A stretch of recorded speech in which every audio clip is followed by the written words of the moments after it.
Welcome to the stream. Hello, everyone. Y'all are not muted. Congratulations. Oh God, it's gonna be a fun day. I am gonna get my camera fixed. There we go. This is session 28 of Sunday Friends.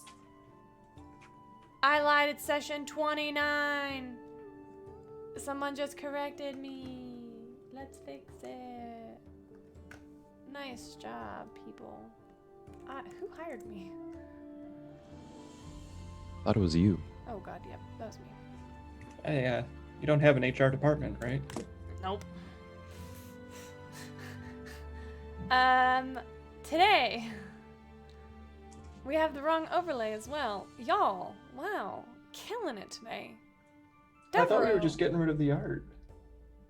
Devereaux, Thistlebrook, would you Yeah. kindly, pretty please, tell us what happened last session? Yeah, I'd love to do that. That would be swell.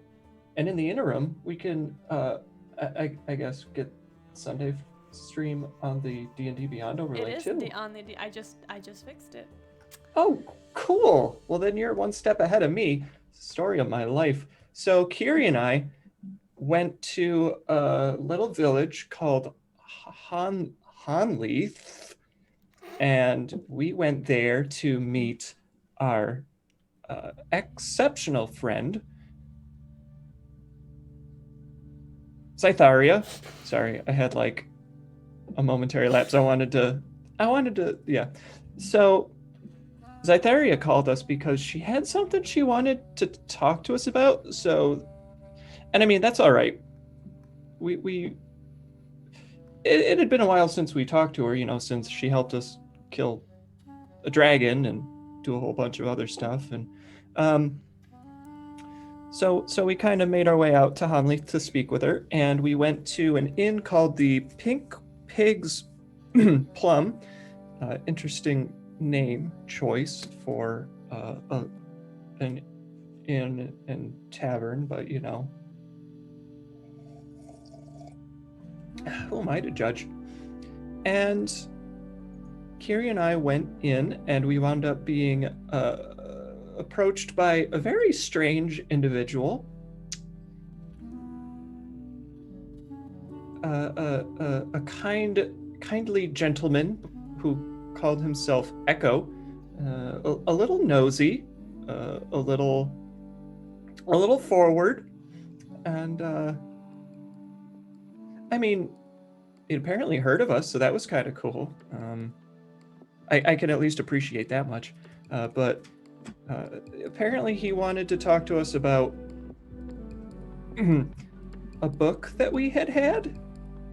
Or, you know, he might have been under the impression we still have it, but that's neither here nor there because, well, you know, we don't have it, and that's okay. But basically, he wanted to follow us around, I guess, and just kind of prove that he's worthy of being trusted with information about the Godfall. But we kind of didn't really know how to take that, so Kiri and I were just kind of like, why don't you come back? We'll talk it over, and we'll talk to you later. And that was perfect because Echo left, and then Scytharia showed up with her other friend, Finley. And Finley is a wonderful cleric who writes terrific fiction, and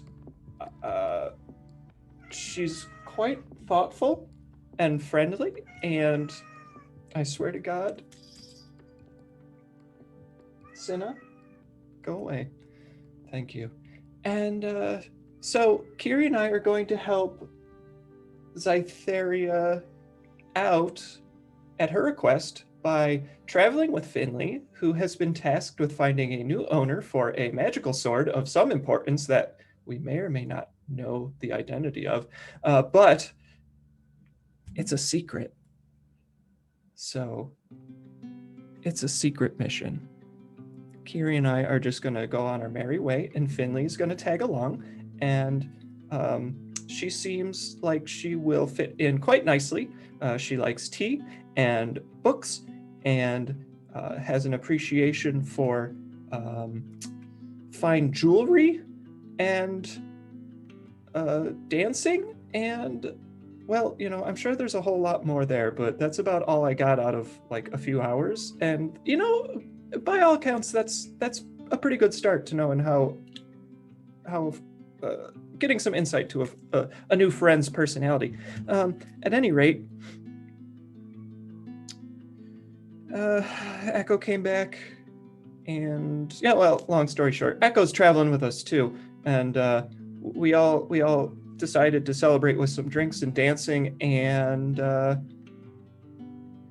we are probably going to head north to maybe, I don't know, I don't want to speak out of turn, but several people talked about a billboard posting where the mayor wants people to go north to a place in it's either the mountains or ruins or something, and murder some undead abominations. And, you know, that sounds pretty much in our wheelhouse right now. And as long as we can go sledding, I think I'm all right with that. So it's breakfast time, and we were going to have breakfast, and then we were going to figure out what we were doing, I think.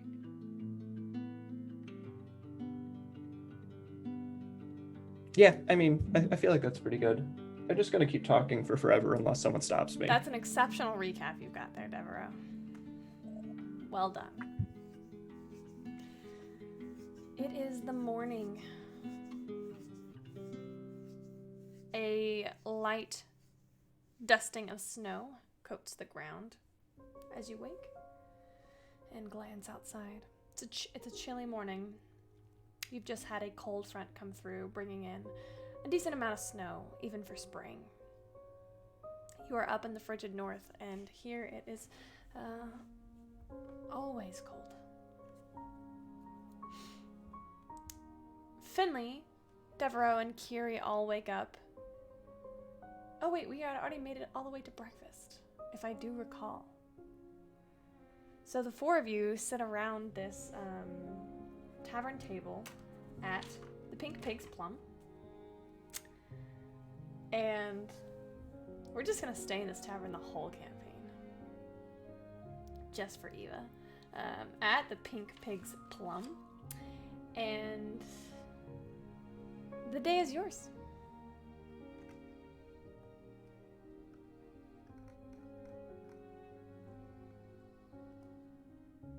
So, I got some a tip from Becca last night that the direction we're going might have a little something extra we might be able to come away with. Are you everyone familiar with the Dawn War?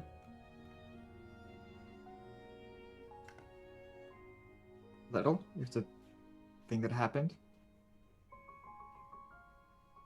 Well, from my understanding, the Dawn War had a bunch of really, really cool magical artifacts, weaponry, and from the direction that we're heading, some people have been coming back with rumors that they've been finding that kind of stuff too. So I say we keep our eyes peeled.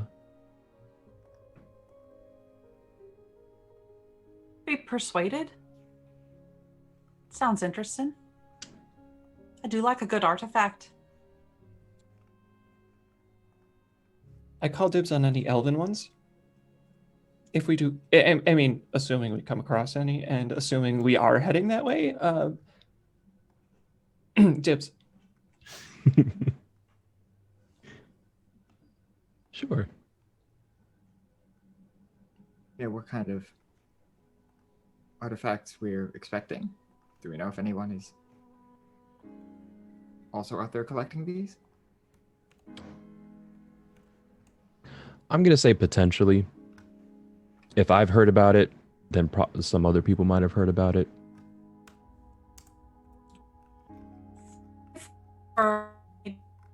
not friendly. Can you repeat that, Eva? You're breaking up a little bit. Friendly folk or not? Uh-oh. I think we're losing her. Oh, no. Was that not?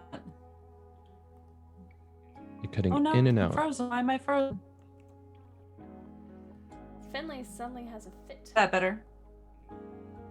Oh no. Finland take 13. Uh-oh. Someone has Finley was cast up a too late. spell. Up too late reading. Is that? Not better yet.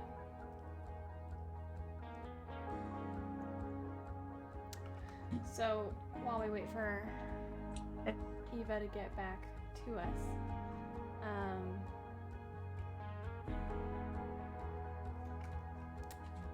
what are you doing, Deborah? So, I couldn't help but notice when I got up this morning, and Kiri backed me up on this, and Echo, you've been outside, right? Yeah. There's snow on the ground right now. Yeah. Yeah. What And- if, and if I'm way off base here, just let me know. Maybe we could practice some combat exercises outside with a snowball fight. A snowball fight. Yeah. Sure. Wait, really? Just. You're serious? Yeah. Yeah. Okay. And I'm just gonna start hurrying to like eat everything that's at the table in front of me.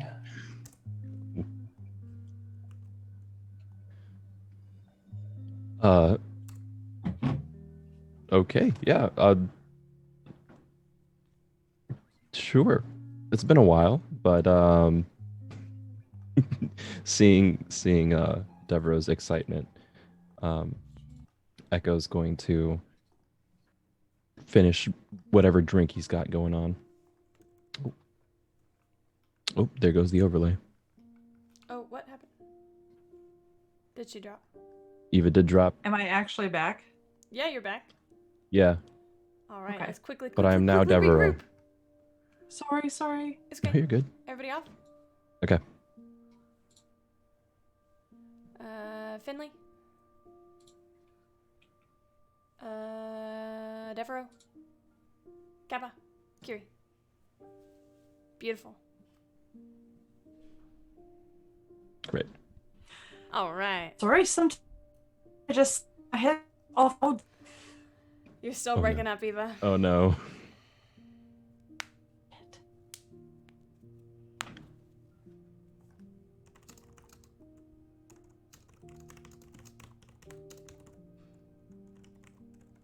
I'll whisper over to Kiri. Kiri, does Deborah have something special about snow?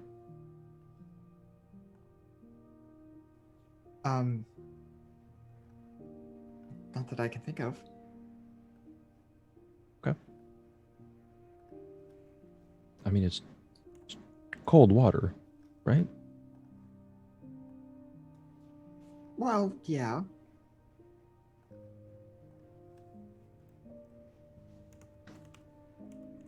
I mean, it's fun, but I don't know. Maybe Deborah just thinks it's more fun than we do, or at least than I do. Could be fun. It's been too long. Eva, It's I the think- little things, right? I think that you might be back, Eva. Or maybe not, because now it looks like you're frozen. Great! Keep going, El. I might too. I don't know.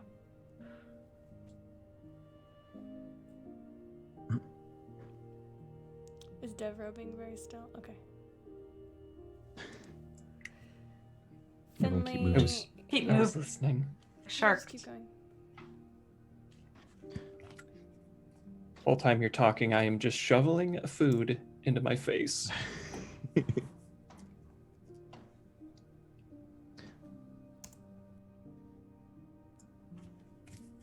And, you know, it's been forever since I've been in a proper snow, and my sister never wanted to play with me, so this is gonna be great. Do you, Deborah, do you have any special rules? Do we just Special rules. Oh, you mean like terms of engagement? Yeah. No ice balls. First and foremost, that's against the rules.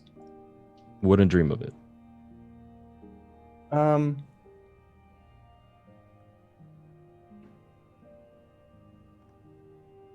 Rule number 2.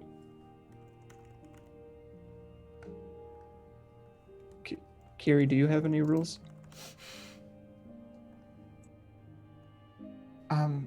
Not for snowball fights, I don't think. Okay. I Then do there have are no one. other rules. Oh, I do you have Okay. I do have one. Similar to ice. No rocks. That shit hurts. Oh, yeah. Well, then that would just be throwing stones. I guess, yeah. But that's a So- good rule. Yeah, people can be mean. Oh, believe me, I know. Just snow. Only snow. Yes. Only fresh snow. Fresh snow. Yes. Okay. And if you want to stop, just surrender and I'll let you get off without any problem. I don't think that's going to be much of an issue. Okay.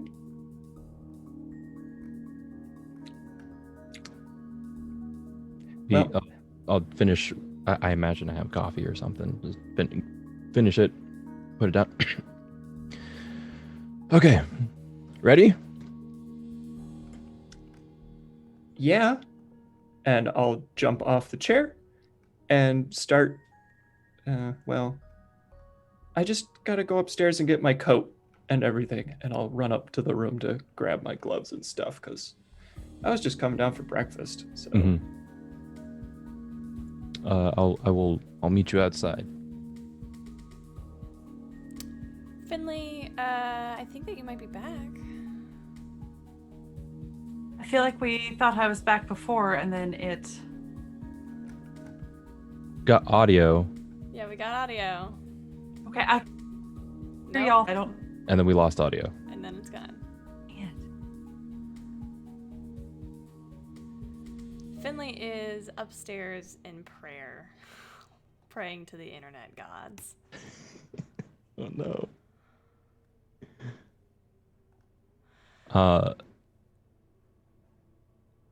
Okay. Echo, Kiri, Devereaux. Oh wow, it just went blank. Yeah. You head outside and it's a beautiful spring morning, even though there's about 2 or 3, maybe 4 inches of snow on the ground. This town is used to this sort of weather. It's not unusual. So you see a couple of kids who are out running around in their, winter coats still, running through snow, jumping in some snowbanks, having a good time for what might be one of the last snowfalls of the year. Okay.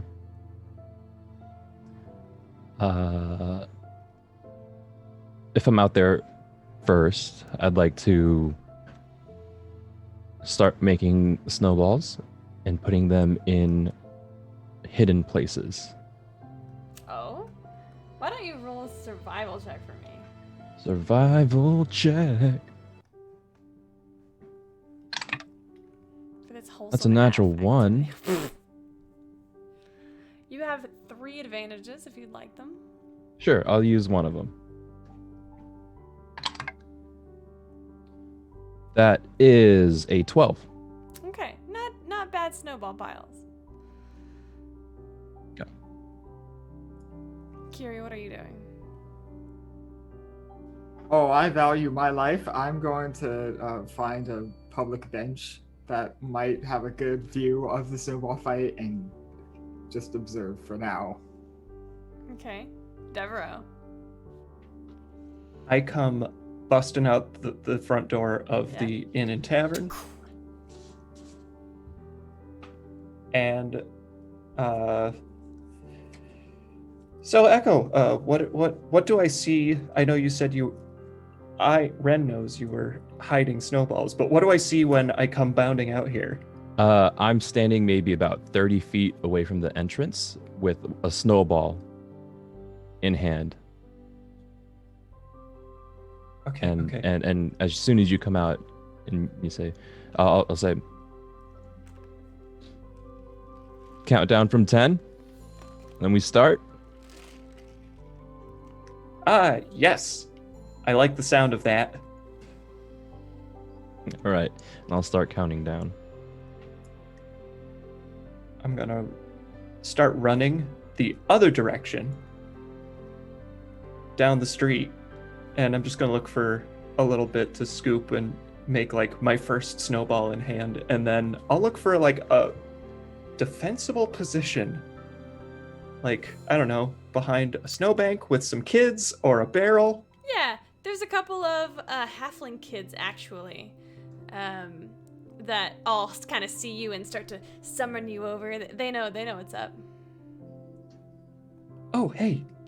Hey, we're gonna get him. Well, I mean, I'm gonna get him. Okay. They've But- they gesture to a half-made pile of snowballs ready for you. Oh, fantastic. You know what would go really well with that? Mechanical question. Sure. Shape water cantrip. Can I use it to make snowballs? For the sake of that, sure, why not? Let's do it. Let's add to that pile. Yeah. Also, I'd like to point out on the stream our I overlay know. is I've got switched it. around. Okay. I'm working okay. on it. Thank you. I'm Finley. So, I am.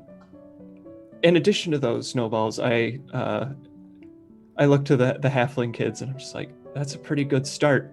How about? And I just kind of take the one snowball and toss it in the air.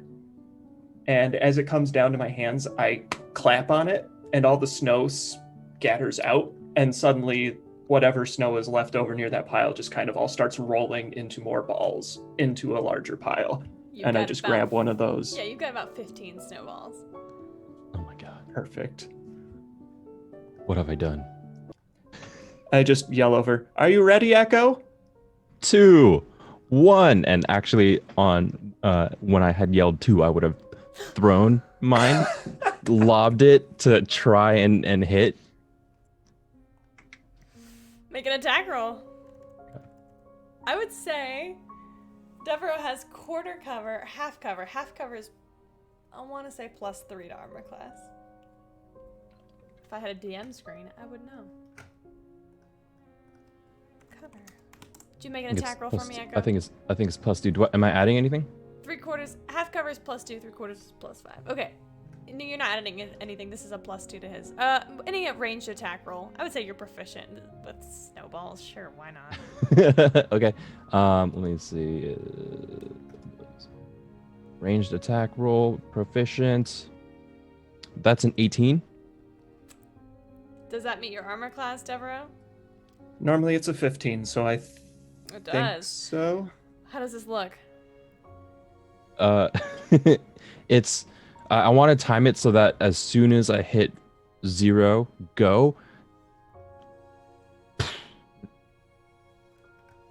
Very soft shower of the most emotionally debilitating snow. Emotionally debilitating snow. My face just goes down in a You little bit of got. a solemn face. You threw before you said go, and I'm just gonna like turn around and whip one as quickly as I can in your direction.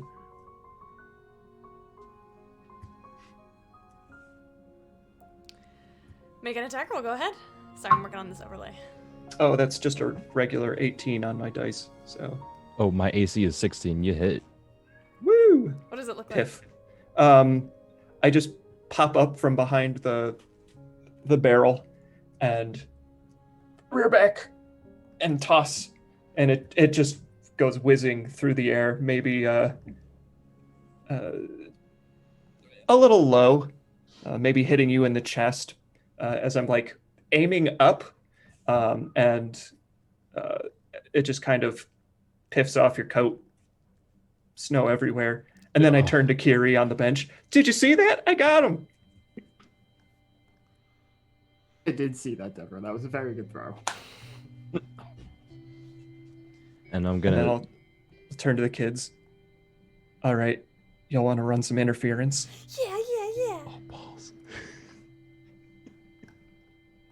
I don't really need to tell you how to do it, but I'm sure you all know how to make a little bit of a ruckus. Yeah. Okay, they take off.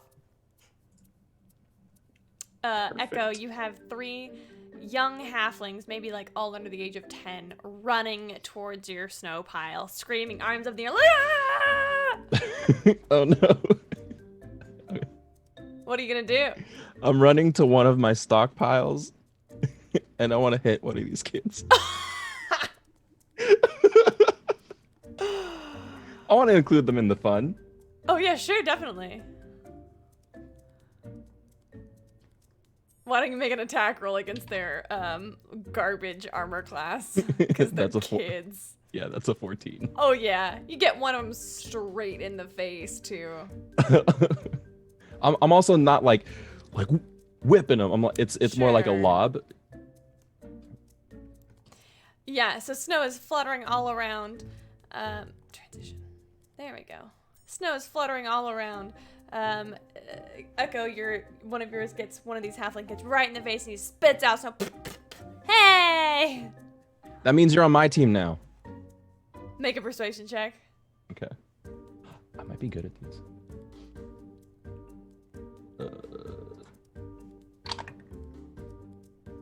That is a 15.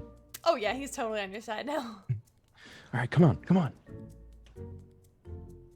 Finley, Is Finley done with prayer, or is she still? I think she is done with prayer. Why don't you describe? Hold on, let me change a song and you can say your prayer really quick. Hold on. Okay, you are upstairs, taking some alone time. What are you doing? This song does not match my mood. Okay, let me change it. Hold on. No, it's fine for a quick prayer to the Raven Queen about how life is mysterious and fate catches up with us all, and I can only hope that whatever the day brings, it one step closer to something good for all of us. It might not be the wielder of the sword. It might not be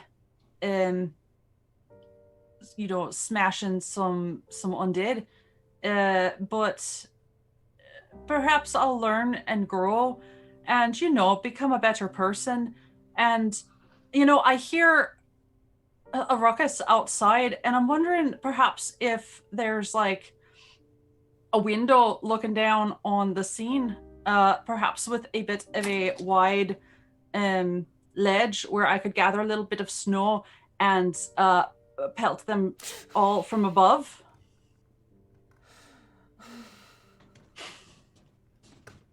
Hold on, let me change playlists again. Hold on. Just as a thought, if it's Your prayer comes to an end, and as you're gathering, I don't know. Sure, whatever. As you're gathering some snow from you open up the window and pull some of the snow in. You hear a voice in your head. Good morning! It's me, Zaydaria. I learned how to do that from Leona. She always introduces herself. How are you? Are you settling in? Is everything okay? I am, you sweet thing. I thought for a moment you were the Raven Queen answering my prayer, and it was going to be right awkward if you were. Well, just keep praying and she'll get back to you eventually. Will she help my aim? Because that's what I need right now. Make an attack roll. Who are you aiming at? Who's closer, Devereaux or Echo? Echo.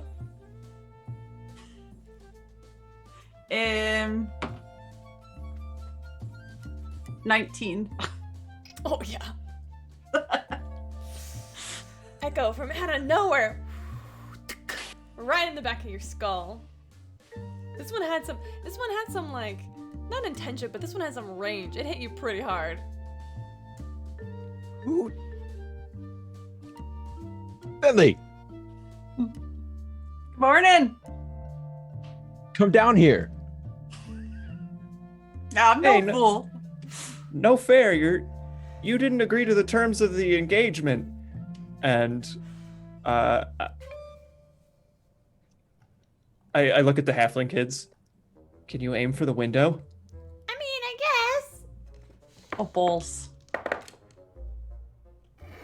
Get her! And just like see what the kids do. Oh no. So that's a 13, a 7, and a natural 1. So this kid takes 2 snowballs and flings them up at the second story window right at Finley. One of them hits the paneling next to it. One of them goes wide, and the other one goes and hits a window, and the window shatters. Oh! Run!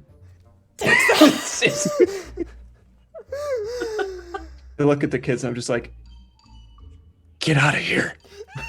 It's just When gonna you say close her window back up. when you say shatters, is it like a spider web or is it like broken and there are pieces of glass? Definitely like a spider web. Okay, can I walk up to it? And It's on the second just- floor. Oh, on the second floor. Yeah. Okay. The window next to Finley's. Actually, you know what? Fuck it. We'll say it's on the first floor. It's on the first floor, the Okay. one Can I- right below. Could I reach it? You can try. From the second floor to the first floor? Oh, you said it was next to me. Oh, no. I changed my mind so that Kira Oh, can go okay. and fix it. I'm just like sort of walking over, like looking over both shoulders to try not to get pelted by snowballs, just sort of also shaking my head at the same time. But I'm gonna walk up to the window, sort of just place a hand on it and cast mending. Okay. You have to do it twice, because the crack is Okay, so wide. sure. But yeah. I I'll will make my return way to my seat downstairs. again, watching, trying not to get hit by a snowball. The kids have Oops. dispersed. And it is just you all now. Finley, you make your way down there. Can I hold an action?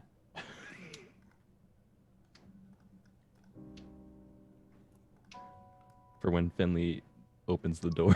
Oh, yeah. Are you throwing a snowball at her? I'm throwing a snowball. Make an attack roll. That is a 18. Does that hit you, Finley? Meter beat it. Yeah, Yeah. hits. This snowball goes flying out and it hits you square in the face. You just did your makeup. Oh no! All right. I suppose I was asking for that. Time in. Wait, we are at timeout, and I've already whipped another one at Echo. Keep rolling. Oh, no, that's a 2. This one Definitely a whiffs. miss. Yeah. Breaks up in my hands.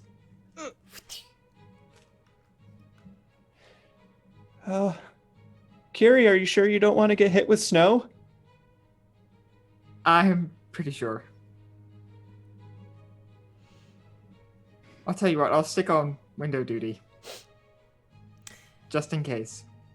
The tavern runner swings open. Oh god, that was my phone. Slams open the tavern door after Finley. Excuse me? Can y'all not? Run. No. Not what? What? She glares and slams the door. I think she meant running in the street. You know, that could be dangerous. It is slippery. I am carrying a sword. Like, not literally, but... okay. maybe we continue this in a more opportune location. Maybe on the way back. Oh, I've always wanted to have a snowball fight in ancient ruins. Oh, a victorious a snowball fight. Yeah, that makes sense. Okay. So, are we gonna head out? We've had breakfast, we've had a good laugh, and is everyone dressed warmly enough? I think so. Let's get. I'd like to get cleaned up, dry off a I little think bit. you got a bit just back here. I wonder why. Life's mysteries.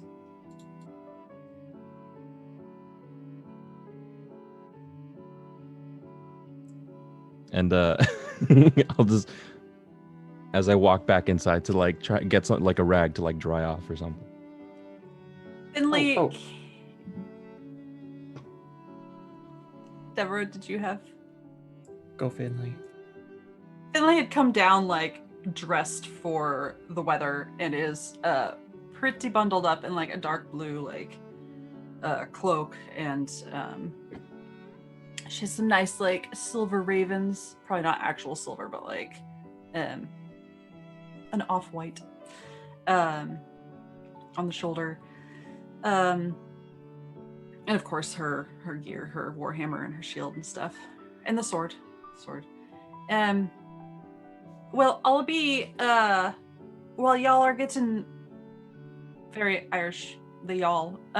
While you all are getting cleaned up, I'm going to go get my horse ready. He takes about, a little longer to get ready, like I do. Shall we meet out front?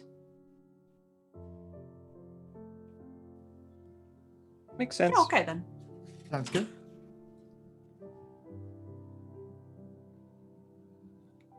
It takes just a little bit of time before you find yourselves all ready to go. I would have changed my use the glamour charm on my armor to look a little bit warmer, even though I know it's not going to do anything. I just don't want to raise any questions. Sure.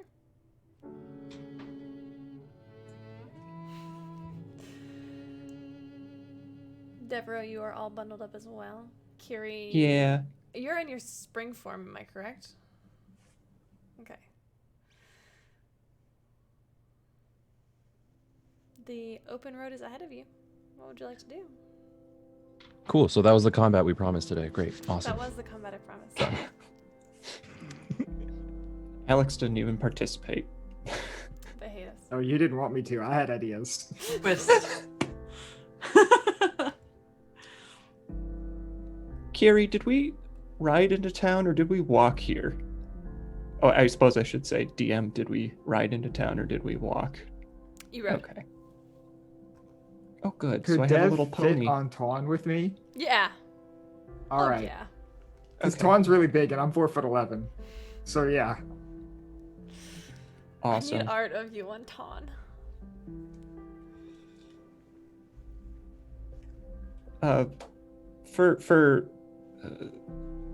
For visual sake, because some other folks described outfits, Devereaux's at least dressed for the cold weather. I've got some thicker pants.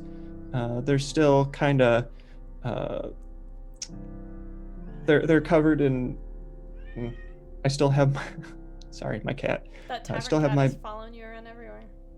belt, along with some of the pouches and scroll case and some of the book straps that are kind of just adorning my my hips and everything. But I've also got a nice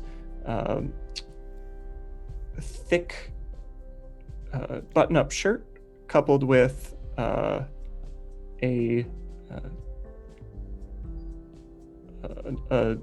scarf kind of wrapped around, and still have kind of a warmer looking vest, still of kind of like a brighter color, but kind of draped over my shoulders is like a half, gosh, what do you call them? It's like a little cape, but it's got like the shoulder covers, and it has a little hood that I can pop up over top. Oh, I know what those are called, but I have totally forgotten. The town of Honleith is active at this point in the day. It's early, maybe 9 or 10, or so mid-morning. And, excuse me. You see some people brushing the snow off of their stoops, having open shop. There are some candles in the windows. You notice in the center of town is a large notice board. There is also, so the road goes west and east, but there are plenty of trails that head north and south that are like not official roads, but look like they are taken pretty often by the townspeople. Where would you like to go?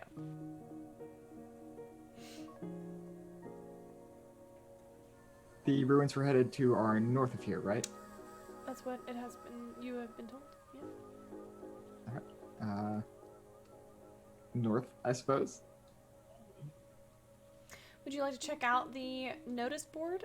Oh wait, no, you have already checked out the notice board, so Yeah. you would have for certain pretty good authority that it's north. How would you like to go about finding these ruins? Before leaving town, I would have liked to just ask around to see if anyone had any clue as to where these ruins might have been, if anyone knows at all. Just to give us a bit of a heading. Would you prefer to roll investigation or persuasion? Let's go with investigation. Okay. 16 plus 7, so 20. What is that? 23. Yeah. You will notice that Echo seems to have a knack for finding just the right person to ask about these ruins. Even some people you wouldn't imagine would know. He is able to pull together piece by piece. I'm so sorry. I was looking at intimidation. Think it was investigation. But my persuasion is also a +7. Okay, that's fine. Okay. My My investigation is 0, by the way. Oh, wait. So, what is your total roll for investigation? Still 20. Oh, for investigation, it would be 16. Okay. And you did want to use investigation and not persuasion? I did want to use investigation, but that was because I thought it was also a +7. So do you want to use persuasion instead? I did want to use persuasion, if that's okay. No worries. You are able to kind of charm your way into several people's conversations and just casually drop that you're looking to, you're looking for these ruins, you want to help clear out the undead, etc. The notice board from the mayor, Does anybody know where Oh, there are so many stories that people have about the kinds of things that took place here. They're very proud of the ruins around here that tell the tale of when mortals fought the gods, of when mortals fought the primordials. It's a very important part of their culture. And so you are given a pretty solid idea so that if someone would like to make a survival check, the DC is pretty low. Great. Who would like to make the check? I could try. Yeah. if nobody else objects. No objection here. Deborah, you pull out your map and begin to try and scrawl out in pencil so you can erase it a path forward. Yeah, I'd probably, as we're kind of moving out of town, Echo, I'd probably ask for kind of like a regurgitation of what they said to you so I could try and mark it on the map. Oh yeah, I would say you were probably there. Absolutely. I'd point out like, oh yeah, someone mentioned a weird tree that we would want to break off of the main path here, and that would take us north if we follow it and just kind of, Perfect. Did you get on your survival check, Deborah? 19. Solid. The four of you trudge off into the snow. Would you like to be on foot or would you like to be taken on? And Finley has a horse. Echo, do you have a horse? Yeah. Yeah, sure. Yeah. This black mare. Kind of not a young horse. But I call her Blackberry.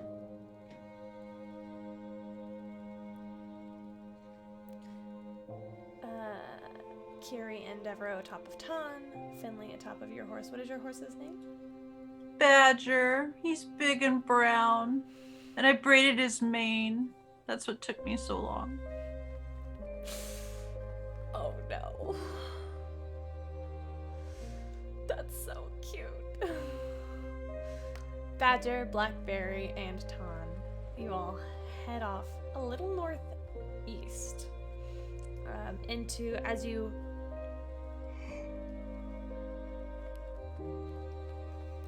head north, you start to sense the elevation change pretty steeply as you walk upwards or ascend towards the bases of the mountains. So how it works is you've got the road right here along a wide stretch of mountain, or wide stretch of forest, and then mountains just north of that. And those are the White Cliffs. People say there's nothing north of the White Cliffs. Is like that's the saying about it. And there's a lot of game between the White Road and the White Cliffs. So lots of hunting, lots of foresting happens here. So there's lots of paths that the people of Honleith can take.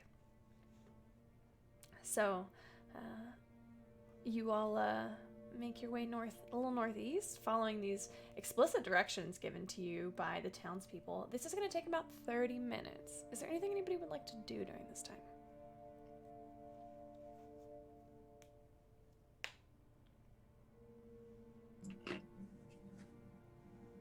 Got a pretty good arm, Echo. You too. I can't believe I didn't think to recruit the town's children.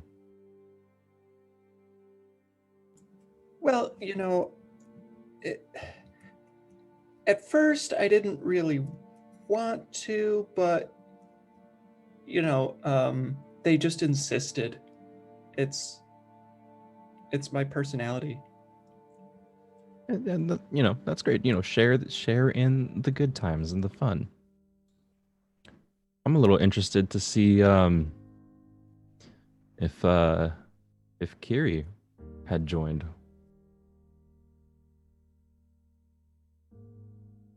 Maybe a different time.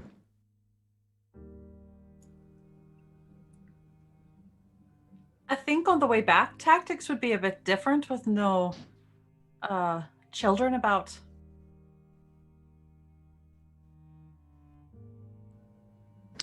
Yeah, no sneak attacks.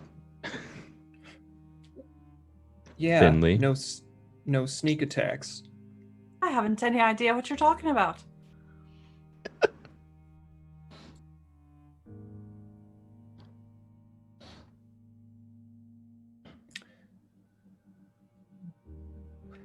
Well, there's plenty of wilderness. We can mark out a space and we can all go hide.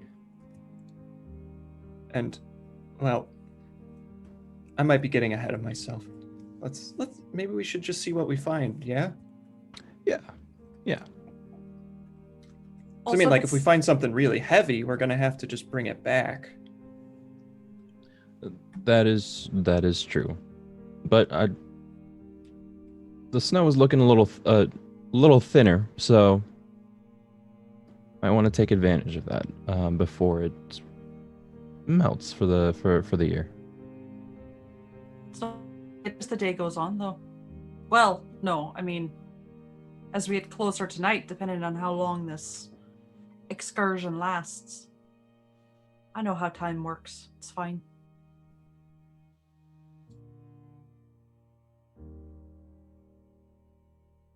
Eva, can you make a perception check for me, please?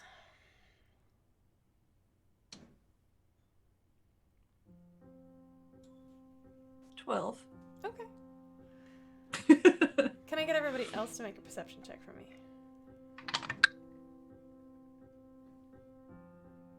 11.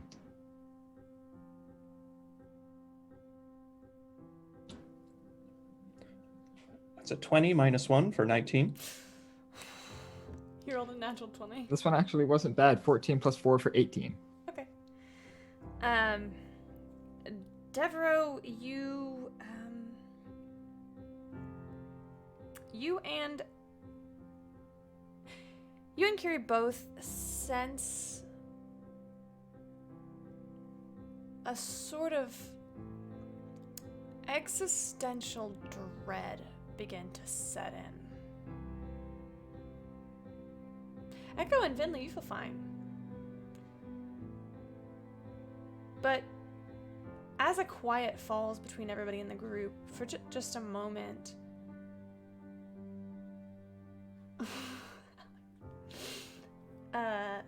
Kiri and Devereaux begin to sense this sort of heaviness in the air.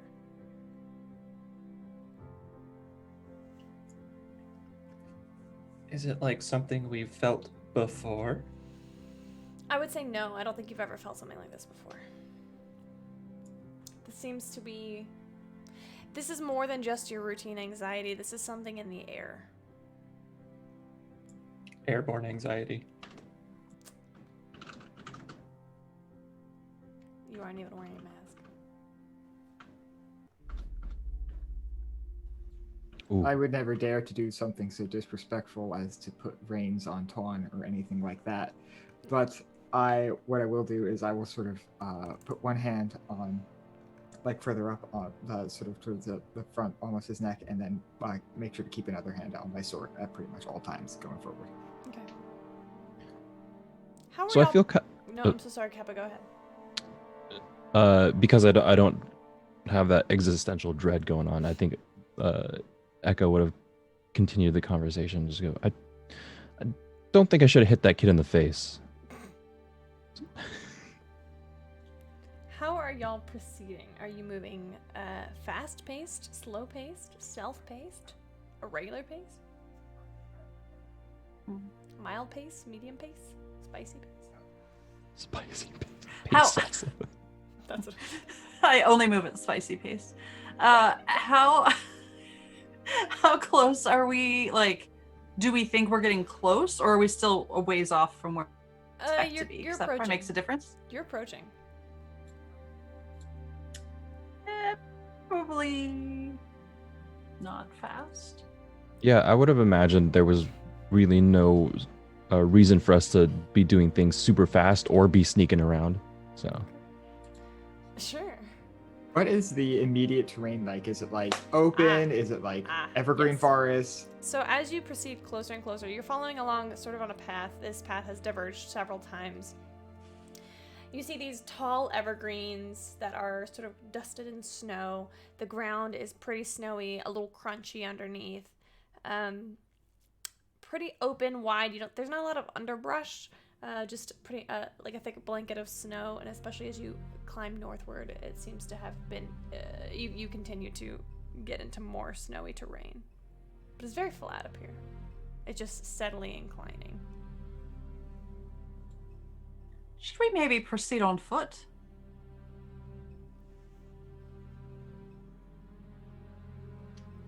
I don't see why not. We we seem to be getting close, right, Devereaux? Well, if the townspeople's information, coupled with your repetition and my map-making skills, are to be trusted, then yes. Well, that's good enough for me. I begin to dismount. Okay. You dismount and continue on foot, bringing your horses with you, or your mounts with you. Okay. Who's got the highest passive perception? 15. Probably 15. 16. 9 for Devereaux. God, I love that passive. Nothing gets by you, Dev, except everything. The closer you get to this so-called destination, Finley and Echo begin to hear it, or begin to feel it as well. It's like someone has cracked an egg on the top of your head, and it is trailing down your spine, icy, chilling, unsettling. Ooh. Anyone else feel that? Oh yeah, don't like that. Okay, maybe. Like what? Well, it's like someone cracked an ice cold egg on top of my head. And it's sliding down my scalp. How do you Back know my what neck. that feels like? It's strange, isn't it? I don't know. It came to me in like a bit of a vision. Fuck y'all. It just doesn't feel good. Are we okay with leaving the mounts here and continuing without them? Oh, aye.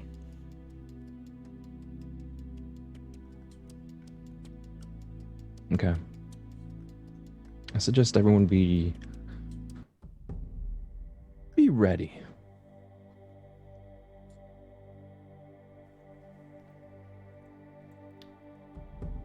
I would say Finley. Echo, really. Oh. It suddenly becomes more about what you don't hear than what you do. Oh, crap. Silence. Startling silence. No Okay. birds. No movement. Not even the wind. Okay. I think we're close. The crunch of snow under your feet begins to sound quite loud in comparison. I think we're here.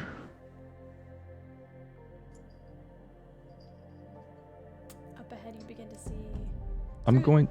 Through the trees, there are a few what look to have been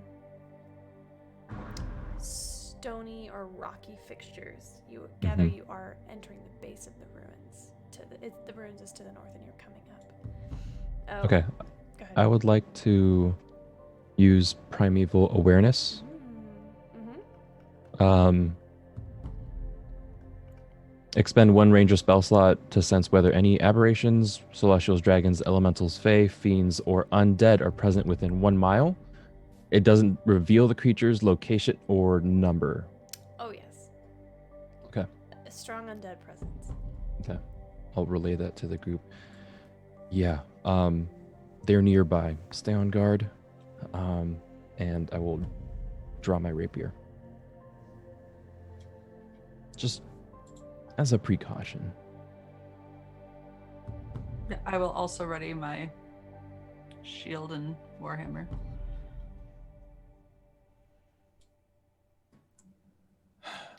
I prefer snowball fights, and I'll draw the rapier with the serpent head hilt. Definitely. That's cool. Seeing everyone else bring out their weapons, I'm gonna take out sword and shield as well. You find yourselves at the very base of this ruin, and you can start to hear almost like a groaning.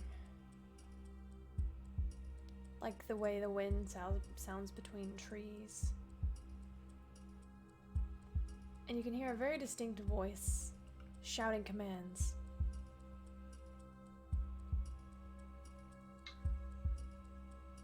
And in common, maybe I would estimate as you begin to walk your way up, this person, it would be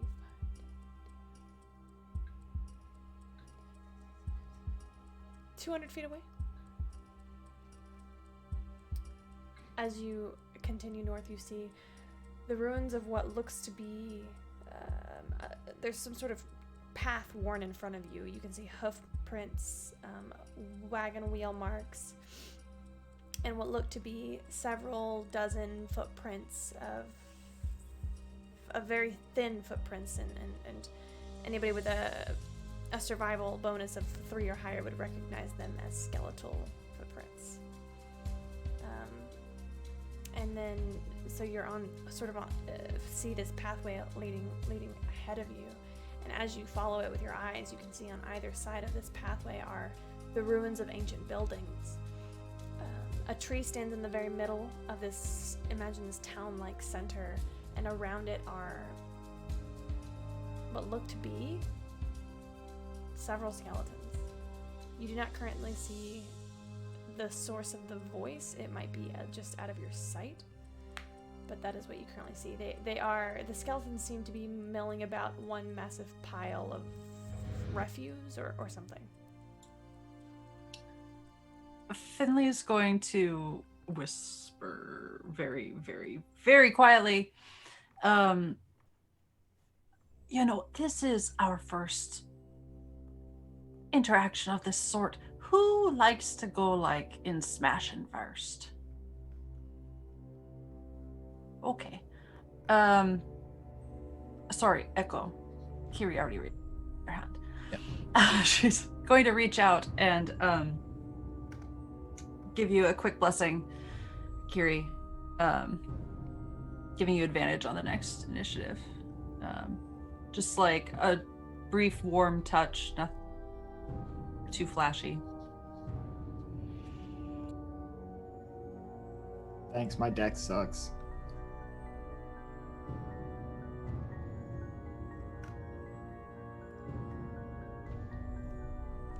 Okay, so what's the plan? We see who's talking. You can make a perception check.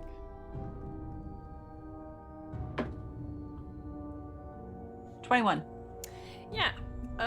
Down this pathway, you see a human man,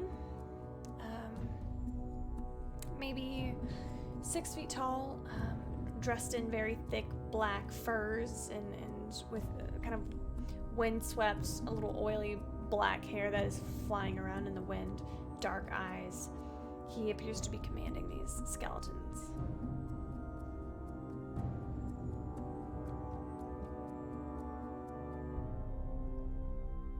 What would you like to do?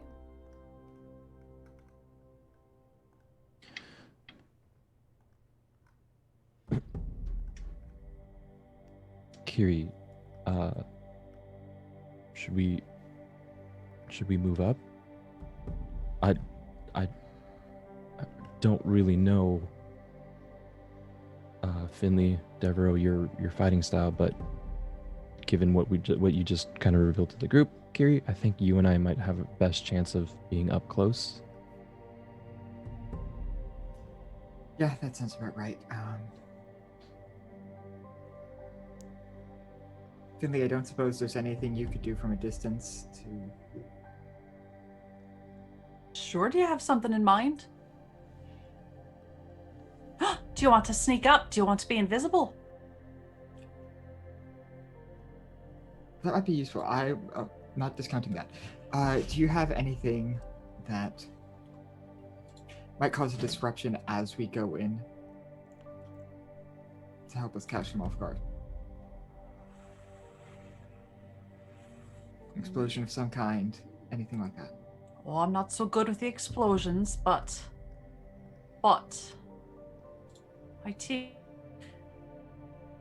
I could do literally nothing like that. But I could do a bit of a visual distraction off to the side, I think. I mean, just a little bit of fairy fire, maybe.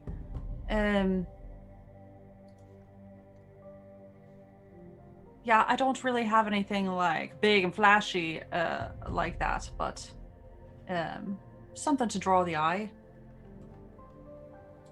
Would you all like to see a map? If that would help. It might. I'm not exactly very stealthy, so. Or I could be a distraction. I mean, I'm not opposed to that. Just Oh, I would never. It's just that you should make yourself bait or anything like that. oh no, I mean technically I made that suggestion, but Well,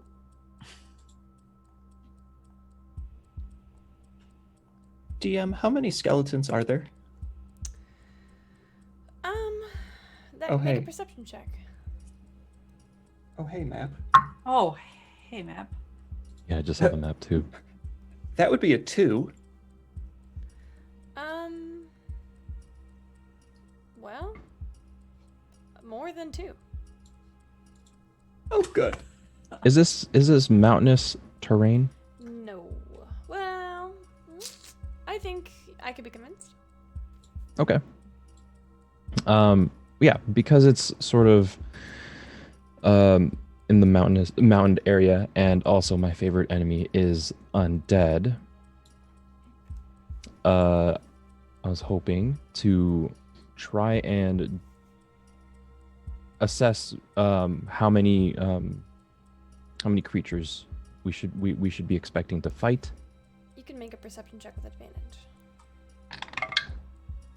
First one was a natural 20. There are 10 skeletons, and it looks like the bones of another massive one lying on the ground that they are assembling. Okay. I will relay that information to the group. As you do so, you hear Dark chanting in Undercommon, essentially commanding this great spirit to rise. A flash of blinding purple and white light illuminates the area, and you hear another loud groan. Oh, as this massive giant skeleton begins to rise. Okay. I think we should go now. We should go now. Yes. We talked too long. Kiri, try to keep up. Let me get an initiative roll. Y'all have not been seen, so you do get a surprise round.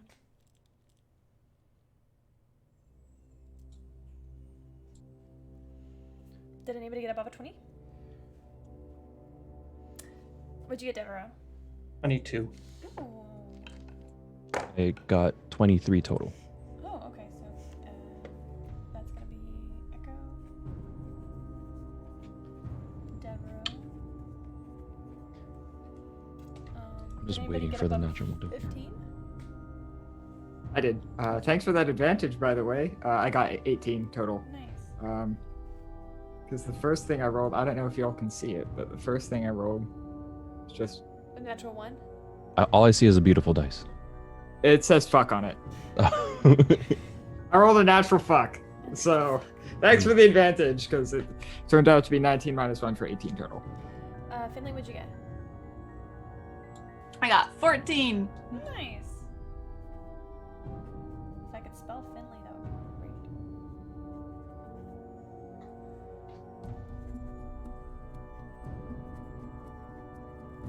great. Okay. Echo, you are up first. Okay. I would like to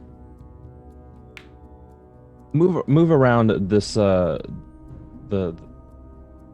there's this tree in front of us and try and Yes. flank them from the right side of the You map. want to come up and around the right side of that tree? Yeah. Okay, let's get you in a position. You want to use your action, bonus action, and movement to get there? Hold on, let me What's your movement see. speed? My movement speed is 30.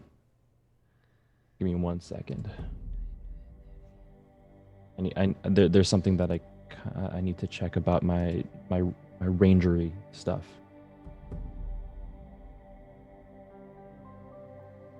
Okay, Dread Ambusher lets me add 10 to my walking speed during the first turn of combat. So 40. Yeah. Sweet. Well, let's start you off. Since this is a surprise round, I'll start you off over. Well, you can't see that because you're not on the map anymore. Start you off over here, and I'll give you 40 feet after that. So 5, 10, Okay. 15, 20, 25, 40. So you can get here with your movement, and then want to use your bonus action to dash. So you've only used your movement. You still have action and bonus action. Yeah, sure. I'll use my bonus action to dash up and attack You the closest one. You can get to any of these 3 with your remaining movement. Sure. I'll get to the one on the far right there. Got him. And Dread Ambusher. Okay, so I'm still learning range. So if you take the attack action, you can make 1 additional weapon attack that deals an extra 1d8 damage on the weapon's damage type to hit. Yeah. So here's the first attack. That's a 15 plus with the rapier plus 5. Oh yeah, that'll hit. Okay. And then second attack. 12 plus 5, 17. That also hits. Okay. Can you remind me how we do surprise rounds? Let's see. They are surprised. So, hold on. Surprised. 5. They're gonna go in initiative.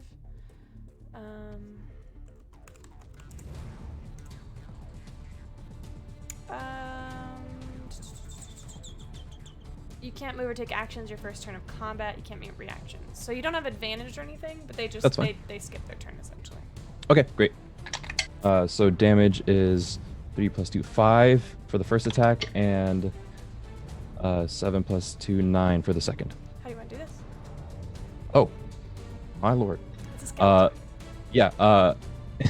I'm going to, with the rapier, knock off the skull and then knock off the just below the knees, and so rendering it incapable of moving anymore.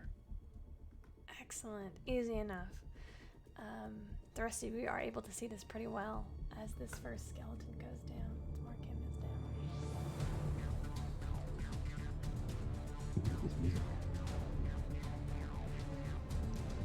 down. Alright, Echo.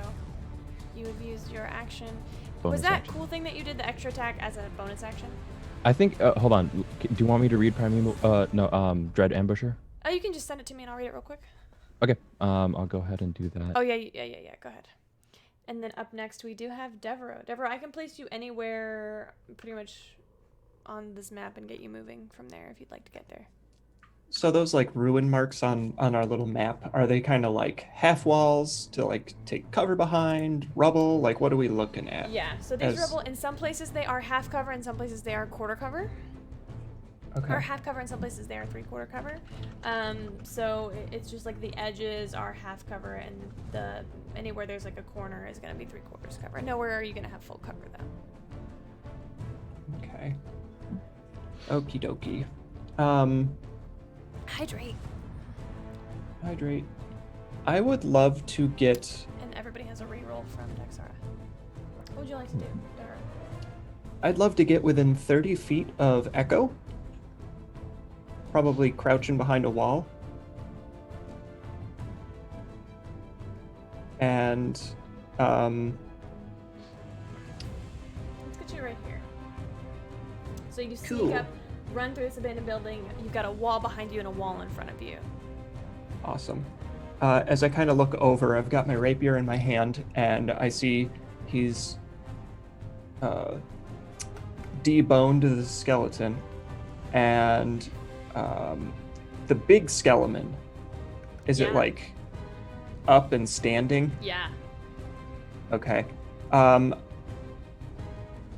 loose would you say the earth is in this area? It's packed pretty tightly here. Okay, so like a mold earth, for What example. would you like to do with your mold? Oh, dirt or stone. Okay, if I target dirt or stone. Okay, so I would like to change the area. Dirt or stone you target on the ground, it becomes difficult terrain. How many feet? So I'd like to make the. Wait, no, but we've got the next action. next area. You know what? Screw it. I'm gonna use bonus action to just run up to the next skeleton. You Because I cannot realized- dash as a bonus action. Oh right, because I'm not a thief You're not or a rogue. rogue or whatever the heck. Sorry. No, you're good. Would you like to make That's it? surprise round. They're not gonna go I on ha- their turn. Yeah, that was the thing. Is I thought I had it, but then I didn't think of it. Okay, different thing. That's Here fine. you are on deck. F me. Okay.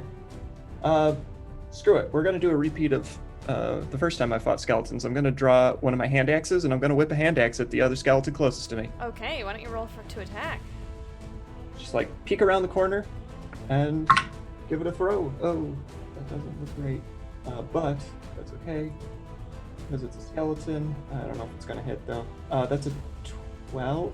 12 to hit a skeleton. Yeah. Unfortunately, that doesn't cover it. It doesn't make it. All right, So we're your good. hand axe goes flying and it hits the skeleton, but it doesn't seem to do any effect. Awesome. Oh wait, I have a second one, and that was an attack action. I'll just whip another one. Yeah. And then be out of hand axes for the fight. Oh hey, how's a 15 do? Much better. Why don't you roll for damage?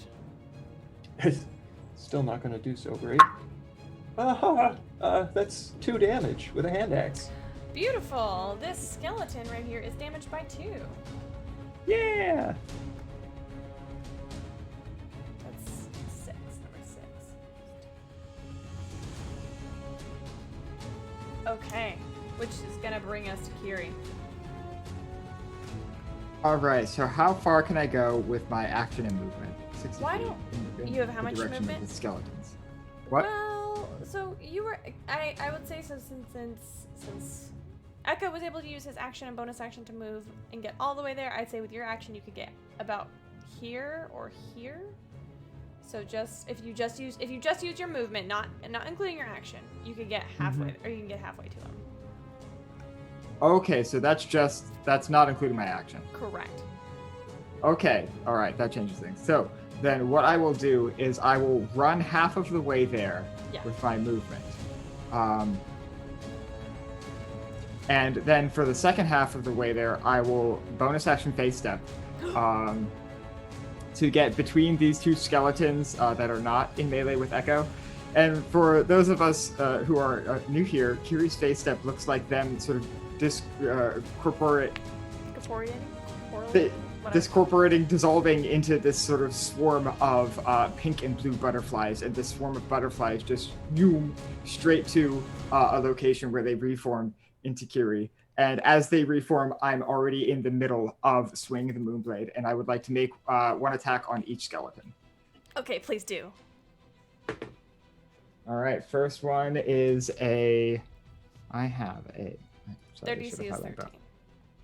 DC is 13. All right, first one will hit. Second one will also hit. So that's 1d8 plus 4 for each. First one is 9 damage. Second one is 8 damage. Would you like these to be on the same creature? I would like them to be split, Okay. one on each. What numbers are these? The first one was 9 damage? Yeah, first one 9, second one's 8. Okay. And that's my turn. Action, bonus action, and movement. This is a beautiful maneuver that Kiri makes. Echo, you can just see it sort of out of the corner of your eye as butterflies whip Kiri in and out of existence.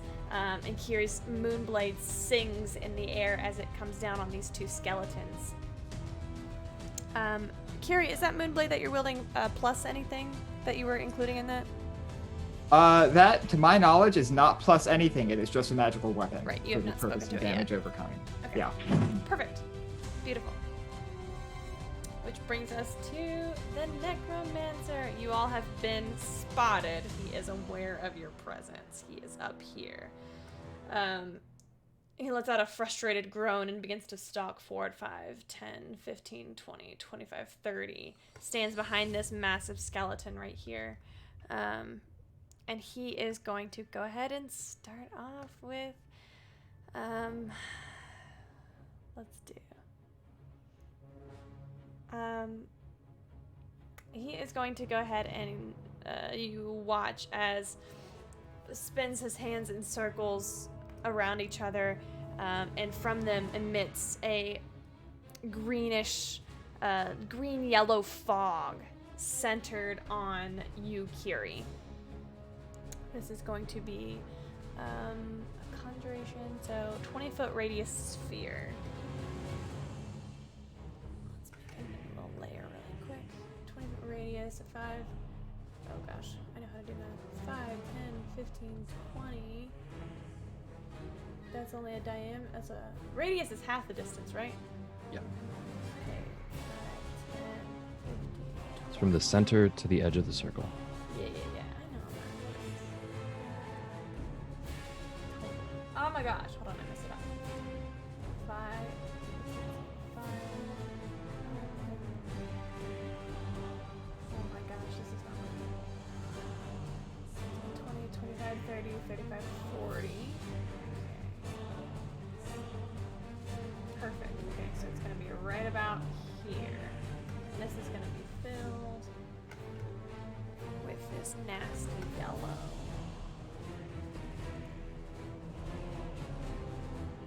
Ooh. Let's do this. I love that my overlay, if I'm looking at the map on my screen, the overlay has me looking right at the map. Nice. It's really good. Okay. So nothing happens right now, but on your turn, you're going to need to make Constitution saving throws, which is going to bring us to Finley. Finley, what are you doing? Actually, no. Why did y'all let me do that? Because he was surprised, so he doesn't get any of that off. Oh. Y'all, come on. I'm just kidding, that's not y'all's job. Nothing happens because the Necromancer skips his turn. Finley, what are you doing? That is so much less convenient for me, actually. But it's cool. It's cool. You can move anywhere. I just had you right here as a token on the map, but I can start you over here or over here for your movement.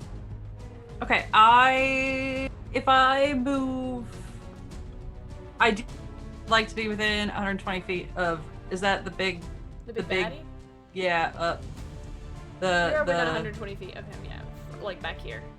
yeah, okay. Yeah, totally. And I'll as close as I can, aside from that, but yeah, that's good, and I would like to dispel magic.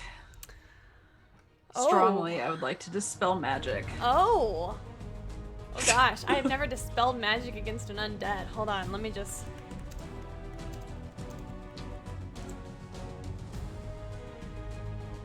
And I would like to think Finley would know whether or not that was... Okay, no, plausible. dispel magic has a single purpose to end spell effects. They can only be used to end existing spell effects greater than instantaneous duration. Ignores the other magical effects such as arcane ward. It will affect undead and constructs the same as other beings. For instance, if they have a magic spell on them, like it will end that. But it does not end them as undead. So you would know that. Okay. So even though they're like in the middle of like resurrecting it. They're finished resurrecting. They're just rising. Oh, okay. Okay. But they're nice, just... nice, very clever attempt of use of dispel magic. I'm here for it. They're just standing up then. He's just waking up. While I'm here, I would like to call some spirit guardians to myself. Oh, The third level friends. yeah? The third level angelic friends. What do they look like? I feel like she doesn't really know, so they might actually kind of flicker between angelic and fae. They kind float of- around you in a distance of 15 feet for the duration. Yeah. Maybe a little bit of both. And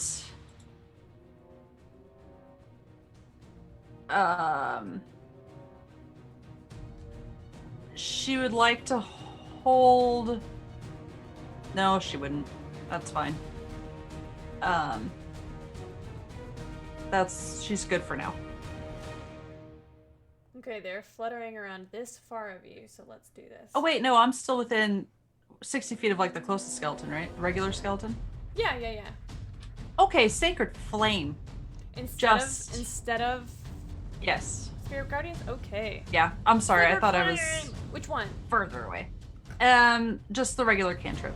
I know Oh, which the one- skeleton. The bottom left of Kiri. Beautiful. What's the save? 16. That's a natural 4. Go ahead and Oh, roll me some. well. Actually, I don't think you need to roll me some damage because I think that just takes them right the fuck out. Dope. All right, he is a goner. Kiri, the one behind you, gets taken out by Finley's sacred. What does it look like, Finley? Just a column of light with kind of a dark tinge around the sides. So almost like a black fire. That doesn't really make sense. I In like my it. head, I'm it here makes for it. sense. Yeah, sure. We can Thank see you. it. Which brings us the giant and the skeleton. Don't get their turns because they are all surprised. So it is 4:36. It's going to take our halfway break, and we're going to resume with Echo at the top of the initiative. We will be right back, friends. Get up, stretch, get some water, hydrate, posture check. All right, bye. Oh baby, I love. Oh baby, I love your madness. It's Welcome to our Patreon. Here on Open for Adventure, we are making high-quality Dungeons & Dragons content, folks. We have a great big world to share with you, and by becoming a patron, you can help us explore and expand upon this adventure. With your support, we can invest in more amazing artwork, better mics, fancy cameras, and overall stream quality. Not to mention, help us get some amazing new merch that we can use for giveaways. What do you get by becoming a patron? I'm so glad you asked. Let's take a look at the different levels and give you a sneak peek at what you can get at each tier. Did you know that the family of the First Lord Theo, the leader of the rebellion against the Empire, actually invented firearms nearly 25 years prior to the current campaign? The designs for this high-tech weapon are the Delaney family's best-kept secret. Also, they were originally invented by the late First Lady Victoria, Theo's mother. Access to lore leaks like this is what you can expect from the first tier, written in blog-style posts after each weekly session. Ever wondered what goes on off-camera? The next 3 tiers give you exactly that. With Stolen Moments, you can get access to text-based roleplay moments, highlighting experiences that don't make it onto the stream, like Leona's training session with Ray and Asmrin. Stolen Moments Plus gives you access to roleplay moments featuring our guests, non-player characters, and historical figures, featuring the likes of Marshall, Annalena, and even the Empress herself. And Roleplay Addiction takes us to a whole other level. This tier gives you exclusive 30-minute videos of canon interactions not otherwise seen on stream, like late-night drunken interactions between paladins or tender moments featuring your favorite character ships. The Warm Fuzzies is super simple. It's everything I've listed so far, and also you get your name on stream after our weekly regular sessions. Every session. And our undying love. And finally, the most epic of all Patreon tiers. Drum roll, please. The Lore Master. This ultimate and final tier gets you first look access at all of the content going into our upcoming official Open for Adventure campaign setting. Lore, maps, monsters, items, dungeons, dragons. Go ahead, have a look around, make yourself at home, and consider becoming a patron to help us make this fantasy world a little bit closer to reality.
Oh, hi. My name is Express Love. I'm the Senmarian god of coffee. Did you know that in Senmaria, every cup of coffee is made with found familiar coffee beans? That's canon. In Senmaria, every cup of coffee is good coffee because it's made with love by Found Familiar. Did you know that every bag of Found Familiar coffee features artwork from incredible members of the tabletop gaming community? That's canon. Each blend and roast of Found Familiar coffee features cool D&D names like Thieves' Cant, Face Step, and Pact Magic.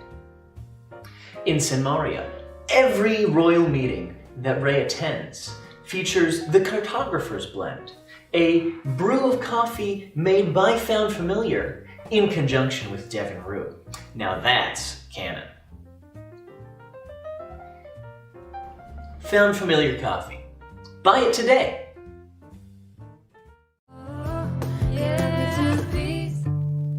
Oh, baby, I love your madness. It's so incredibly beautiful. Oh, you shine like gold, so selfless to all, and wild like an animal. Some would say I'm insane in the right in a way, but I just love to play in your fun and your games. Always hungry for more, that's just how I was born. Take me somewhere I don't know and give me your freedom. Whoa, you love me to pieces, yeah, I need it. Want your pandemonium, life is so easy. Whoa, you love me to pieces, yeah, I need it. Want your pandemonium.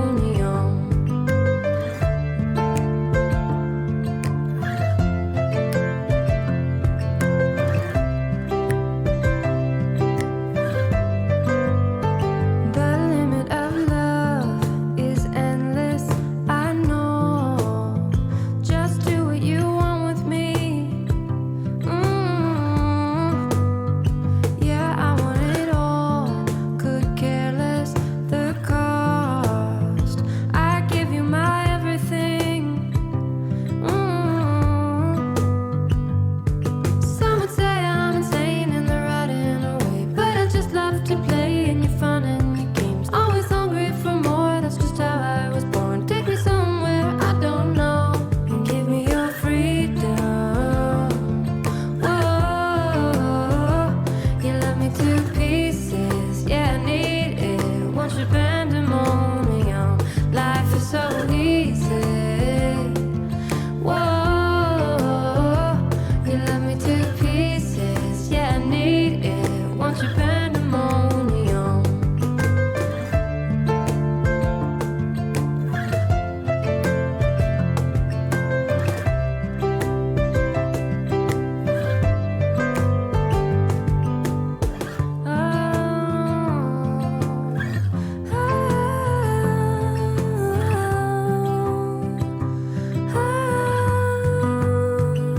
And give me your freedom. Whoa, yeah, to pieces, yeah, I need it. Want your pandemonium, life is so easy. Whoa, you love me to pieces, yeah, I need it. Want your pandemonium. Oh, baby, I love your madness. It's so incredibly beautiful. Oh, you shine like gold, so selfless to all, and wild like an animal. Some would say I'm insane in the right in a way, but I just love to play in your fun and your games. Always hungry for more, that's just how I was born. Take me somewhere I don't know and give me your freedom. Whoa, you love me to pieces, yeah, I need it. Want your pandemonium.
join our Sunday stream in the middle of combat. Up against roughly 10 skeletons, one massive giant skeleton, and a necromancer. Echo, it is your go. What are you doing? Can I gauge whether or not the necromancer is within 60 feet of me? Oh, let's move the map because y'all are over here now. Let's look. Within 60 feet of you, I would say 5, 10, 15, 20, 25, 30, 35, 40, 45, 50. Oh, well within 60 feet of you. Okay, then in that case, I'm going to cast Zephyr Strike on myself. My heart. I think I can only cast it on myself. Bonus action. Yeah, so that's my bonus action. I will move my 60 feet of movement this turn up to this necromancer person. Trying my best to skirt by, even though Zephyr Strike allows me to just not provoke opportunity attacks. And it gives me advantage on one strike. So I'm coming in with my rapier You can at get sneak this attack on it. this necromancer dude. 14 plus 5, 19. On this necromancer, that is going to hit. Hey, here we Oh, go. but first. Oh no, never mind. I know, but first because he didn't cast Cloud Kill. So let's go ahead. Okay, so that's gonna be 2d8 plus. How do you roll crits? You can For either Sunday stream. double the die or Or roll twice. 2? Okay, roll twice. Okay, I'm gonna roll twice. Technically, that's how you should do it mathematically. Yeah, that is 10 plus 2, 12 points of damage from the rapier and sneak attack. Did you roll a crit? Oh, sorry, no, my bad. Oh, okay, you scared me. My bad. I rolled my my sneak attack dice first, so that's 10 points of sneak attack damage Okay. and 10 points of rapier damage. So that's What 8 is plus 2 for the rapier, and then 5 and 5. What does this look like as you come in rapier blazing? Like Sanic, just speeding past all these skeletons coming in, and it's a pulled back haymaker of a stab right into the soft bits The of soft this bits. necromancer. Very The good. softies. He lets out a frustrated cry and tries to like yank himself away from your grasp. That is your action, your bonus action, and your And a movement. move. Yep. Did you roll the extra D8 of damage of force damage for Zephyr I Strike? did not. Let me go ahead and do that now. I love Zephyr Strike. It's a great. That is 7 points of force damage. Which brings us to Devereaux. Oh, good. Great. So, after seeing my hand axes fall to the ground Heartbreaking. and checking my side and realizing I'm out of hand axes, and looking to my rapier and looking up at the giant bone monstrosity, Mm-hmm. I'm going to drop the rapier and pull out my short bow instead. And I'm going to think to myself, like, I'm just going to say to myself, why do I keep doing that? I should just go for this in the first place. And I'm just going to knock an arrow from my quiver and fire at the giant skeleton. Skeleton is ready for your firing. Go ahead and roll me some hits. Do you want to aim both of your attacks at the skeleton? I will aim both attacks at the skeleton. Go ahead and roll them at the same time. Okay, first skeleton attack is 28. Second skeleton attack is 20. Yes.Ose both Okay, hit. Roll cool. me some damages.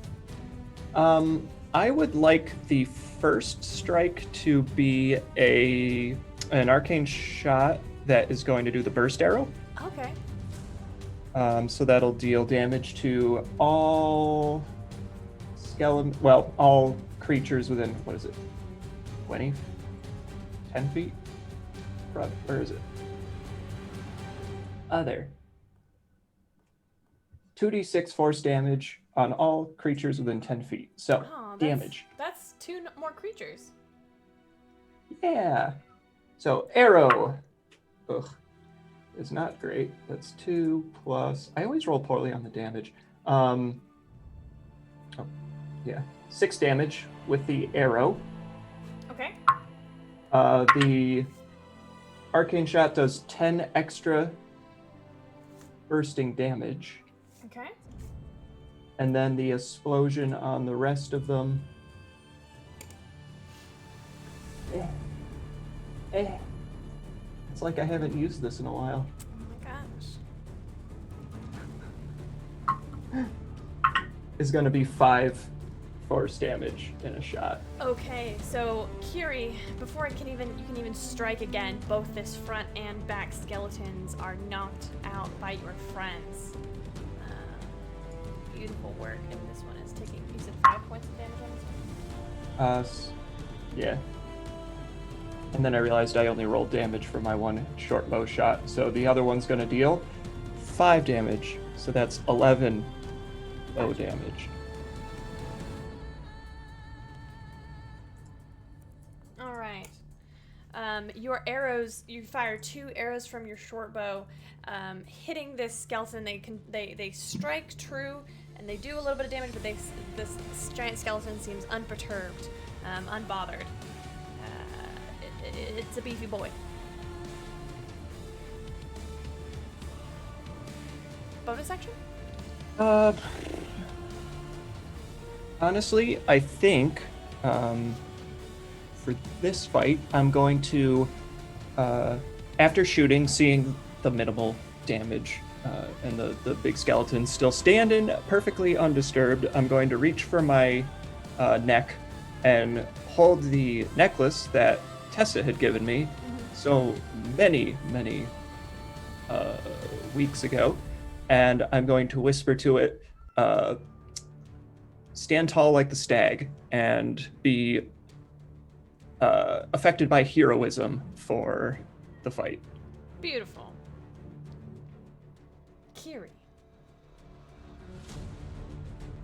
All right, so let's see. I was planning on having to kill that skeleton in front of me. Now I have so many options. Yes, you do.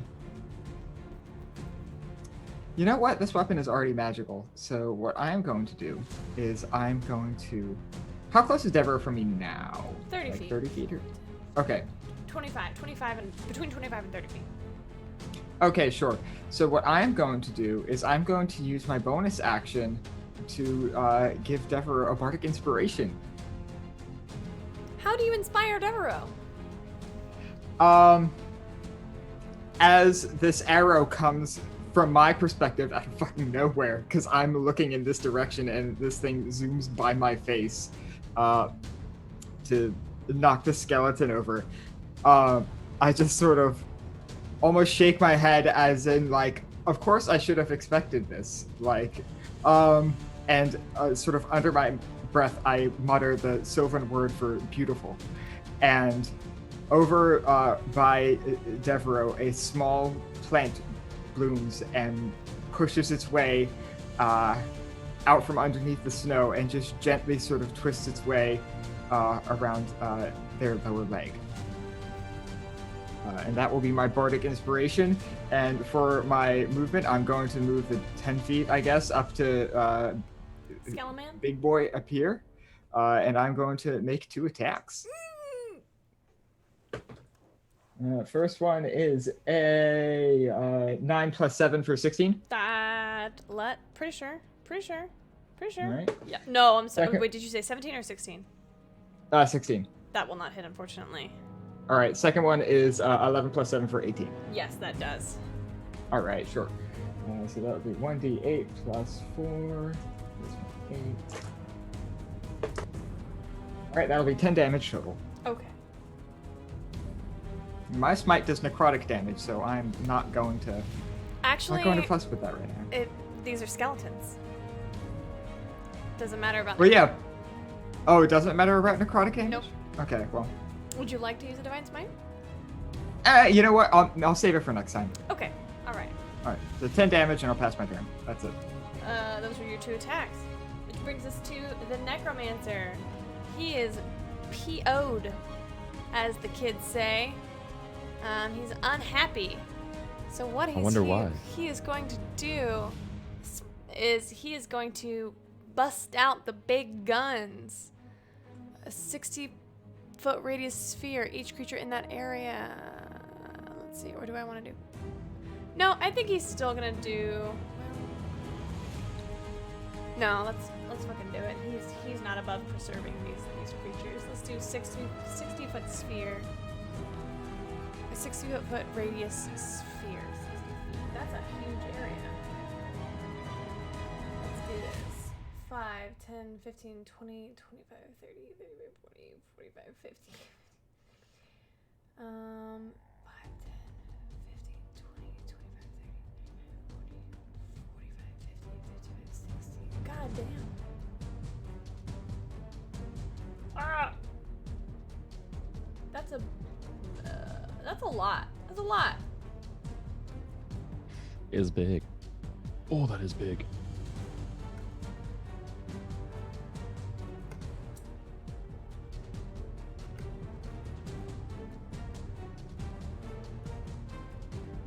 Okay. Everyone in this. Is that really it? 60-foot radius sphere. I don't know why I keep saying that out to myself because it's just so big on this damn map and it's not even fully circular. The point is, it's gonna get everybody. I need everybody to make a Constitution saving throw.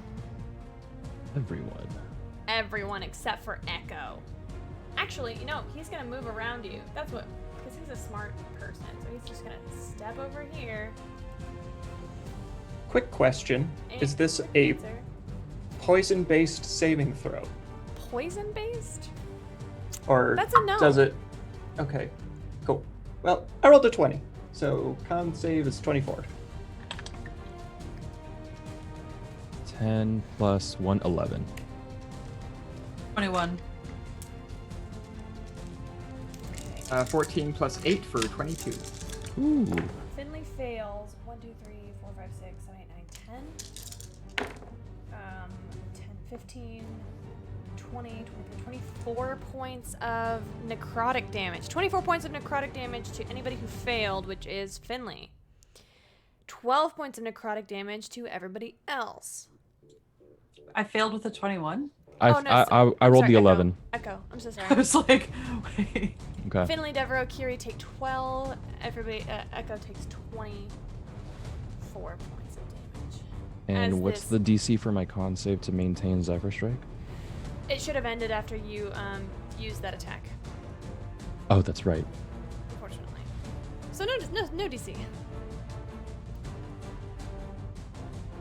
Okay, that's his action. He's already used a little bit of his movement.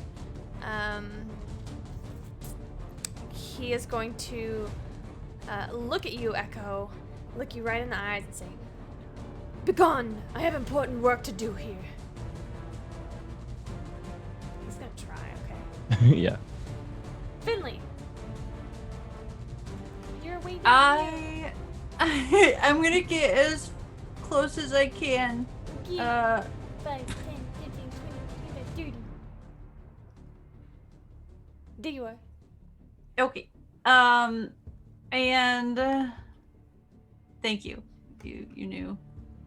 You knew what I wanted to do.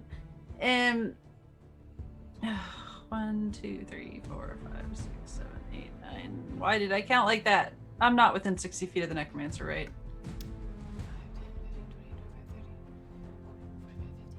60. Yes, you are. Okay, I would like to call down another sacred flame on him because I don't like him very much. Okay, what's the save? 16 dex. Oof, that's a natural 18. I'm sorry. No, flip him off. Okay, any bonus actions? You've only used a cantrip, so you can use any spell that you want. Yes. Oh, it's Echo. That's right next to him. I will go ahead and give Echo a shield of faith. Oh no. Yes, at level 1.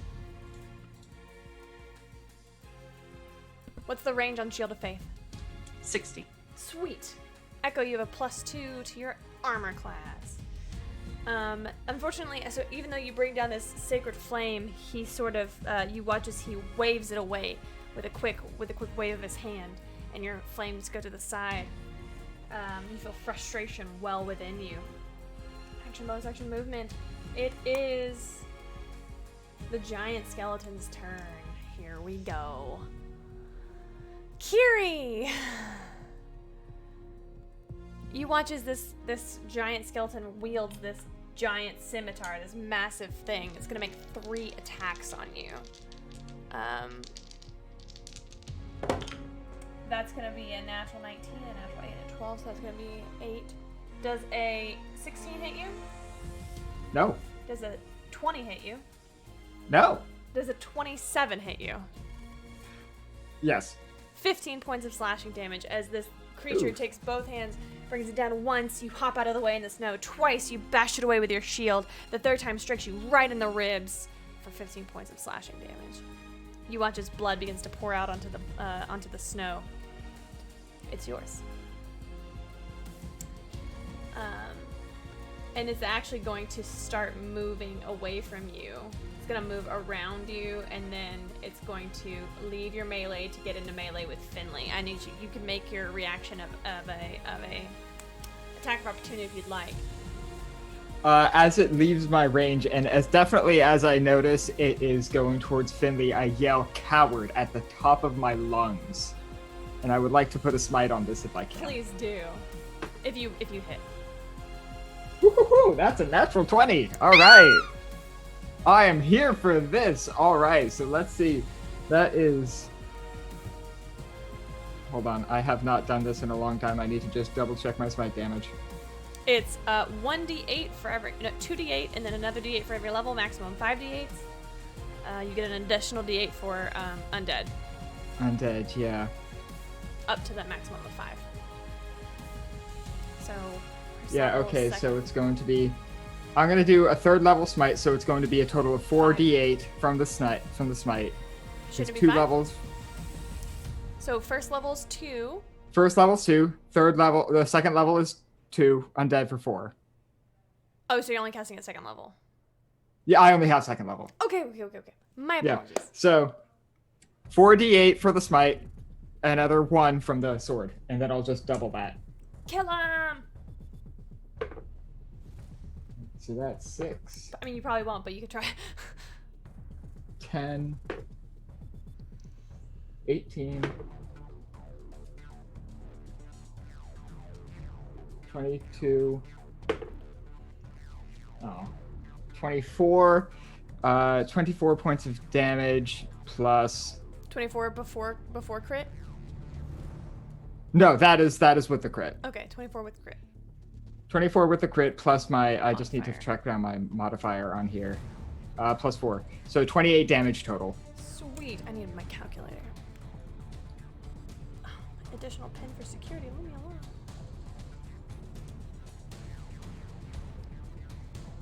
Is it 28? 28 total, yeah. Alright, this thing looks bloodied, and it is very angry. Upon being bloodied, you notice that a burst of arcane energy explodes out from it, and each creature within 10 feet needs to make a Constitution saving throw, which is Finley and Kiri. 19. 17 plus 8 for 25. Oh god, y'all both succeed, but you're still gonna take half damage. Hold on, let me roll these D8 or D6s. Oh, darn. Oh, y'all got off really easily. So 6, 7, 8, 9, 14 divided by 2 is 7 points of necrotic damage to both of you as this wave ripples out. And Echo, at this moment you see that the necromancer has an amulet sort of buried in his hair, and as the wind blows back you can see it's across his head. It glows with purple energy. He apparently has some sort of crown or helm that is giving these skeletons extra power. On the skeleton's turn, these two are gonna... You watch as the... Oh, no, there's one more there that's dead. That's... Oh gosh. You watch as 2 out of these 3 skeletons right here, the one that's on next to you, Kiri, begins to come back to life. It looks pretty weak, but it is up. And so is this one over here. This one right next to you, Finley, remains down. So the rest of the skeletons are begin sort of shambling around. Their movement is not high, if I remember correctly. Oh no, they're fine. They're fast skeletons. So let's see, 2 on you, Echo, 1, 2, and then this one's gonna come at you, Kiri. This one's gonna begin 5, 10, 15, 20, 25, 30. Well, I'll say he can get with a melee. And this one's gonna come at you, Devereaux. So 5, 10, 15, 20, 25, 30. Okay, Devereaux. They only get 1 attack each, so they're not a big deal, but still. Okay, Devereaux, the one on you that's gonna be a miss. Kiri, the one on you, southeast is a miss. That's a natural 20. So that's gonna be 10 points of piercing damage as 1 comes right in and digs right into where that giant skeleton got to you. The other 2 attacks, oh no, the other 1 attack is a 15 plus. Does a 20 hit you, Kiri? No, it does not. Beautiful. Those are all 3 on you. The 2 on you, Echo. Does a 15 hit you, Echo? I still have Shield of Faith? Correct. It does not. Actually, before we, Finley, can you make a Constitution saving throw to beat Oh, 10? my armor class is 16. I thought it was 15. Still wouldn't hit me. But 15. Yeah, you still got Shield of Faith up. Which is all of the skeletons' turn. One is down for good. Which brings us back to the top of the initiative with Echo. You are flanked on either side by these 2 skeletons who are bearing down on you. You've been able to dodge out of both of their ways, but you still have this necromancer right in front of you. okay. I'd like to cast Zephyr Strike on myself again. Bonus action, let's do it. Bonus action. I'm going to noticing the jewel, or it's a jewel, right? A helm, yeah. A It's helm. a Okay. purple jewel that's embedded into this helm. I'm going to be aiming for that with my rapier. Okay, so according to D&D mechanics, aim shots are at disadvantage. Oh. Would you like to take that penalty at disadvantage to aim at this, or would you just like to kill him? Yeah, I just like to hit him then. Okay. Okay. Maybe I've been thinking about homebrewing special rules for that. Oh, okay. But yeah, But- we can talk about it. Sure. Okay, so attack. 16 plus 5, 21. Oh yeah. Okay. Then that means, so the D8, 6 plus 2, 8, sneak attack damage. That is a 6. And then an additional, what was it, D8 for D8 Zephyr Zephyr Strike? So what's the total damage so far? 8 plus 6, 14, plus another 3, 17 points of damage Total? total. Damn. And for my, He's looking rough. he's looking rough. He's starting to, yeah. He's a Okay. squishy wizard. Squishy wizard. Okay. So you use your action to attack, your bonus action to cast Zephyr Strike. I still have my movement, right? Sure. I'm going to respond to his like, I have work to do. I'm just going to look him dead in the eyes. So do I, and I'm going to rush past him, try and cut off escape, and sort of just maybe about 20. Let's call it 30 feet. 30 feet beyond him. Okay, you're gonna take both of those opportunity attacks. No, you're not, because you're on Zephyr Strike, aren't you? Zephyr no, Strike. It ended when you used it. Oh, did I? Oh. Hold on, let me check. Hold on, let me make sure, because I don't want to do this wrong. I'm looking at Zephyr Strike, and it says you move like the wind. Until the spell ends, your movement does not provoke opportunity attacks. Concentration up to 1 minute. I think the advantage and the 30 feet end on that turn, but the opportunity attacks last for a minute. Is if that's how I'm interpreting this right? Let's do it. That sounds great to me. So you do And- not and- provoke those opportunity attacks. Let me know if we want to change that later on. But Sure, no, I'm pretty sure that's how I want to rule that. All right, you are looking like you're cutting him off. Unfortunately, you're a little bit further from your party, I think, than you know. Oh, that's on purpose. Sure. Oh gosh. Which brings us to Devereaux. You've got a skeleton on you, in your short bow in your hands.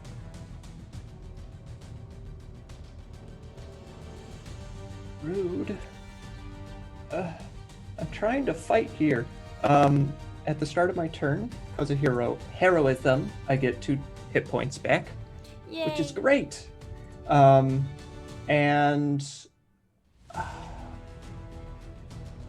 I'm going to. I hate you, Skeleton. Pick up the rapier I dropped next to me. Do you want to drop your short sword? Or your short bow? We're just doing a weapon trade, yeah.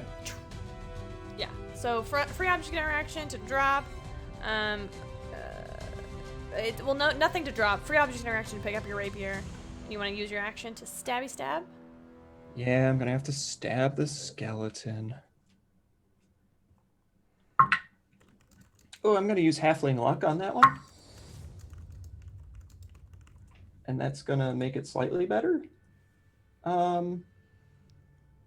It's gonna be 11. On the skeleton, unfortunately, that's not gonna land. You lash out, and your blade just doesn't quite make it. Doesn't quite land. And then with my second attack, I rolled the exact same number. So. You have advantages.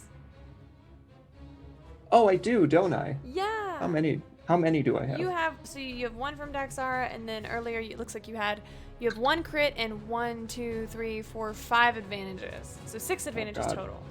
Oh gosh, I'll use one of those advantages to roll a 20 instead. That works. Beautiful. Give me some damage. And that's with the snakehead one, so I don't quite remember what this actually does yet, because Okay, that's fine. that's max damage, so 8 plus 3 is 11, 22. Okay, how do you want to do this? It's a rapier on a skeleton. Sure as heck doesn't do too much for it, but essentially I just take the blade, jump back, and strike at all of the elbow, like the elbow and knee joints, and they just Yeah. kind of pop up, and it falls to the ground, and I will just kind of like stomp down on the skull to break it into pieces. And can I question, can I Answer. see that cart that's Yeah. chilling out on the far side Oh, yeah, there? sure. Okay, that's curious to me. I am going to not abandon my bow right yet, though, but I'm gonna sheathe if I can, I'll just, You've already used your free object interaction for this turn. yeah, so I attacked. Can I use my movement to sheathe it? Can I just be like, bleh? Or no, that's only movement. I'm done. I'm done. You do have a bonus action, don't you? I do. Fine, well, let's say you can use your bonus action to sheath your rapier. So Cool. you can use your free Then object I will be interaction. finished. Beautiful turn, Devereaux. Let's go to Kiri. I will start with a question to Finley. So, on a scale from 1 to 10, about how prepared for melee combat does Finley look? I mean, she's not unprepared. It does not look like you said a scale, so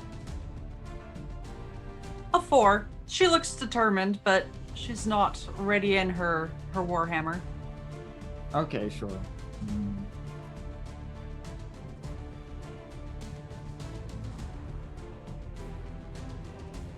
All right, so then what I will do is I will hope Alex, will hope statistics are on my side. I will bonus action Shield of Faith myself to bring my AC up to 23. I will step up 5 feet towards Big Boy, and I will make 2 attacks on that Okay. skeleton, eating the opportunity attacks from the 2 who are above me. only gonna eat neither of them because neither of them rolled high enough. Haha, great. Okay. All right, I'll Let's make make 2 your attacks attacks. against. 11 plus 8 for a 19. On the skeleton, the big one, big boy, beefy man. Yeah, That will hit. and I'm gonna use an advantage on this next one because Okay. I know that wouldn't do it. Oh, that is a hell of a lot better. 9 plus 8 for 17. That's exactly what you needed. All right, super. So I am going to put a first level smite on both of those. So there will be 3d8 per attack, so 6, plus an extra 1d8 per attack for each sword swing, 5d8 total, plus my modifier twice. 3, 5, 7, 11, 18 plus 8. 26 damage total. Oh. What does this look like? I am just infuriated that someone would dare from a 1v1 walk away from me. So I'm looking at the back of this skeleton and taking every opportunity I can to strike at weak points, just absolutely furious. Perfect. Action, bonus, action, movement. It's time for some necromancy. This, person. He is not looking great. He is going to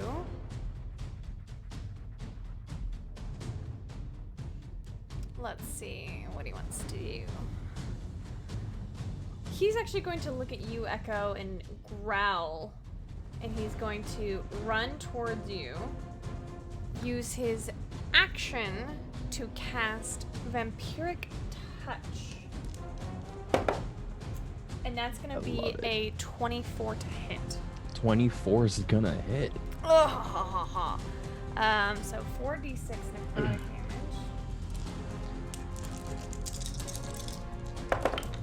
46 necrotic damage. Yeah, that's going to be 6, 7, 8, 9, 10, 11, 12, 13. 13 points of necrotic damage. Okay. He's going to get 6 back. I would like to, as a reaction, cast Hellish Rebuke. Why don't you go ahead and do that? I believe that is a Dex 15 saving throw.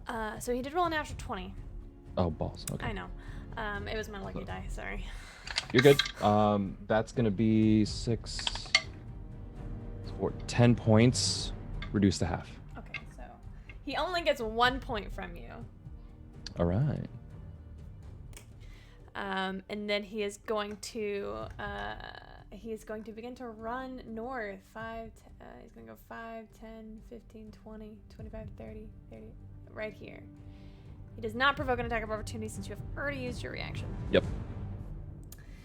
And that brings us to Finley. Finley is big mad. Big man? Big mad, even though I guess she's the second tallest person in the party, but that's neither here nor there. She's going to grab her amulet and hold out her hand, I guess. And after a brief muttering to the Raven Queen, she's going to say to the big boy, I just want the necromancer. This is not any of your concern. Fuck on off. And she's going to cast Turn Undead. Okay. Which I think also hits all 3 of the other skeletons. So, make a wisdom check really quick. For me, I want to set you up for success on this turn. Straight wisdom Yeah. is 17. Okay, with that pretty high roll, you have heard that certain giants are, when resurrected as undead, are immune to turning. You you don't have a lot of field experience, but you've read a shit ton of books. You know that there have been stories about giant skeletons that are resistant to turning. Would still love to see you use Turn Undead. Bigger mad. Bigger mad. So was curious if perhaps Finley wanted to get closer to those other skeletons to turn all of them. And provoke an attack from the big one? I think not. No? All right. Would you still like to use Turn Undead and get these skeletons? You know, I feel like I rained on your parade just now. No, very it's guilty. It's fine. It's fine. Yes, she will hit the other three. What is your? Do you get Destroy Undead yet? Nope. Or is it just a turn? Okay. What Just does the turn. save for these skeletons? Oh, I moved on to my backup plan. It is 16, Wisdom 16. That is 3 failures. So, do they immediately go, or on their turn? It's on their turn. Yeah, and it can't do anything else except try and dash or run away. Okay. So as you reach out and speak this censure of Dexar, just reading hydrate, speak the censure of prayer, you feel against your back a harsh wind blows as if you are extending wings of your own and flapping them in the wind, and this wind creates this ice cold whirling of sharp, almost like razor sharp shards, and it begins to pelt into these skeletons, and you can see them already beginning to turn and run. Bonus action? I believe I can sanctuary myself, can't I? I believe you can. So I'm just gonna keep hanging on to my my amulet, and stare the big guy down, and yeah, stand my ground. Okay. All right. It is the giant skeleton's turn. Read to me Sanctuary, please. Any creature who targets the warded creature, being myself, with an attack or harmful spell must first make a Wisdom saving throw 16. If they fail? They must choose a new target, lose the attack or spell. Okay. Noted. They're going to make all 3 attacks on you. First, they're going to make a Wisdom saving throw. The first, let me reroll it, because those were all 3 attacks, so let's differentiate this. The Wisdom saving throw is a 7, so that's not going to happen. So, Kiri, you have this giant skeleton's attention. All 3 attacks on you. That is going to be a 10 plus 5, is it? Nope, 8. An 18 to hit does not hit you. A 23 to hit, does that hit you, Kiri? That just hits over Shield of Faith. And a 17 plus 8. 25, so both those will hit. Sure. So that's going to be 15 points of slashing damage. Please make 1 Constitution saving throw. Down to 4 hit points, y'all! Let's see, Constitution saving throw. At least I'm good at these. Let's see, 13 plus 8 for 21. That's a success. The second attack is another 15 points of slashing damage. Oh, those are 2 separate instances Yep, of 15 points. those were 2 separate instances. I am down. Okay. This, Finley, you watch as this creature goes to attack you, it can't muster, so it swings and turns on Kiri and beats Kiri into the snow. You watch blood begin to pool all around Kiri's body, coloring this, the snow red again. Skeleton's turns. These 3 skeletons are going to fuck off. 5, 10, 15, 20, 25, 30, 35, 40, 45, 50, 55, 60. 5, 10, 15, 20, 25, 30, 35, 40, 45, 60, 55, 50, 55, 60. I can count. 5, 10, 15, 20, 25, 30, 35, 40, 45, 50, 55, 60. Fucked off. Kiri is unconscious. Let's go to Echo. Did I hear Kiri? You watch Kiri go down by this giant skeleton. Okay. I look back at Kiri. I look back at the necromancer running. I turn back and start moving towards Kiri. What's your movement speed? My movement speed is 30. All right. 5, 10, 15, 20, 25, 30. You're gonna, if you move farther than 30 feet, you will provoke 2 attacks of opportunity from these skeletons. Ugh. Well, I knew that was gonna happen. I still did it. But if you use your bonus action, you can get to Kiri. Yeah.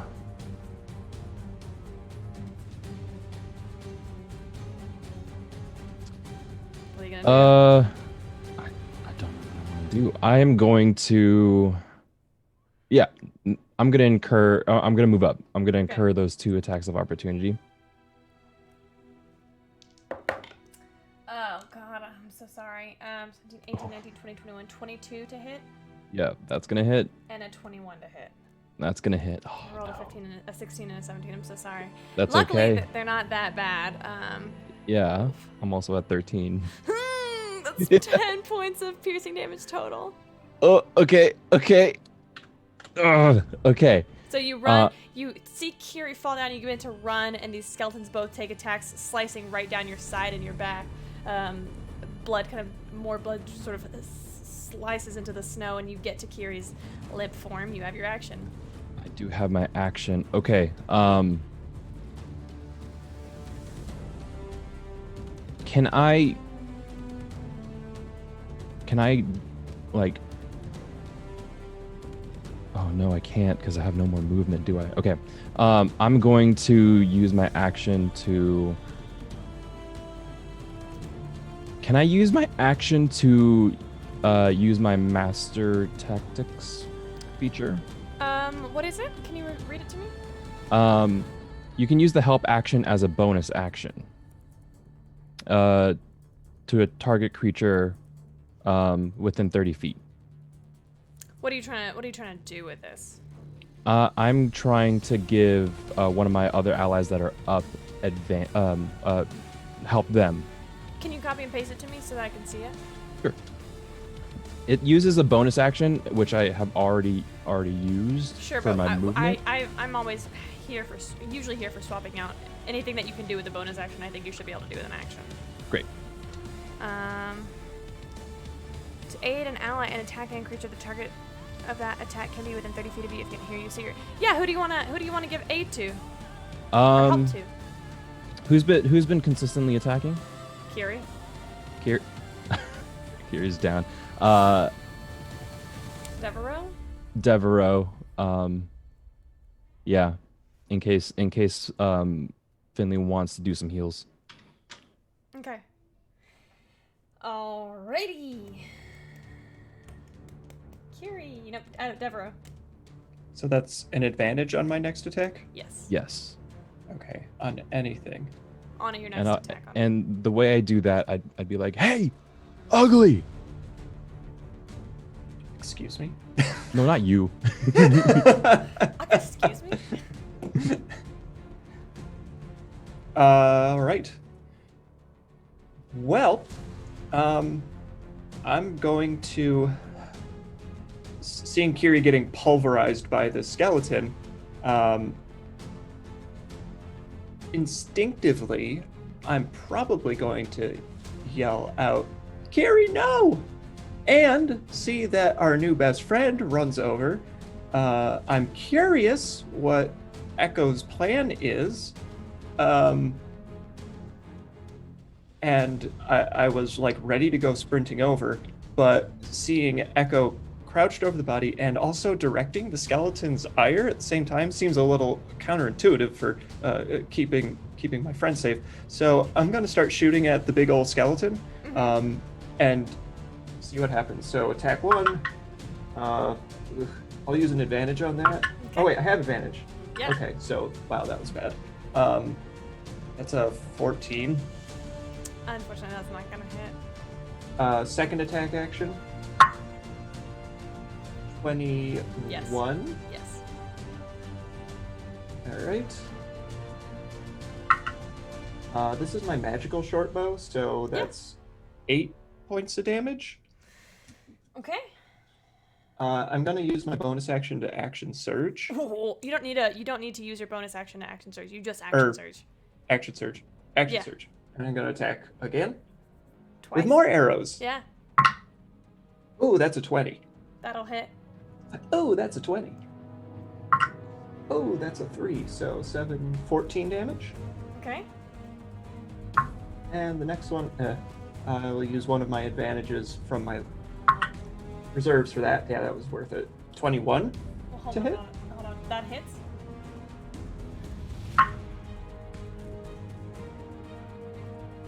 Nine more damage. How do you want to do this? Yes.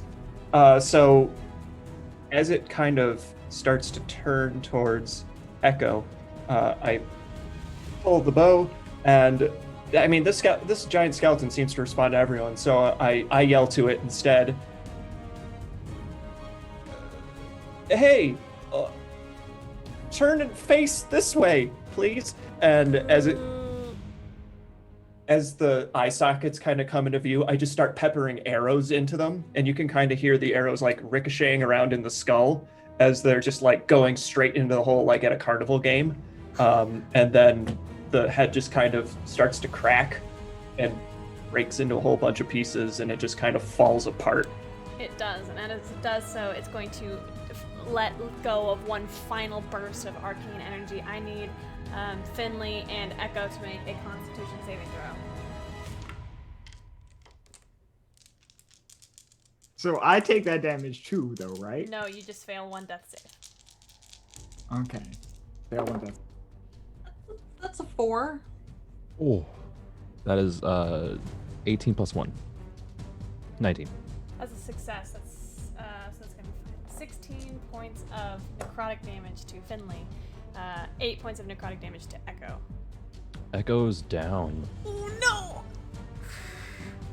Echo, as you watch with sort of pride as Devereaux unleashes these 4 shots that all ricochet and pepper this giant skeleton, and as it comes down, it explodes with purple arcane energy. And you watch as one of the ribs actually shoots out and gets you right in the chest, and you fall down to the ground. Kiri, Devereaux, any bonus actions? No, but I'm going to run over to the 2 of them collapsed on the ground with my movement. You can get to Kiri, yeah. Okay. And I will be squared up for next round. Okay. Kiri, please make a death Death saving save. throw. Take a drink first. This is fucking crazy. So, that's a 1. No! I'm not even fucking kidding you.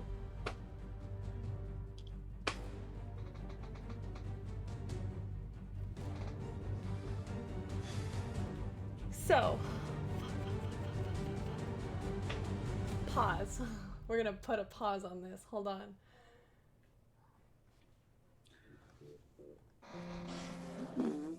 Actually,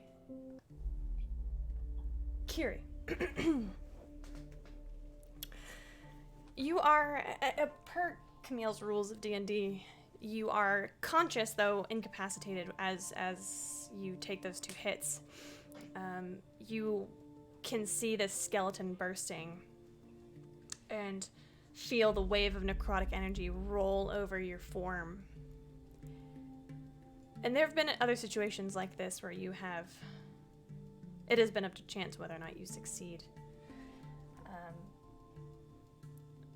As you try to take your next inhale, you feel something blocking you. It's your body has stopped and gone cold.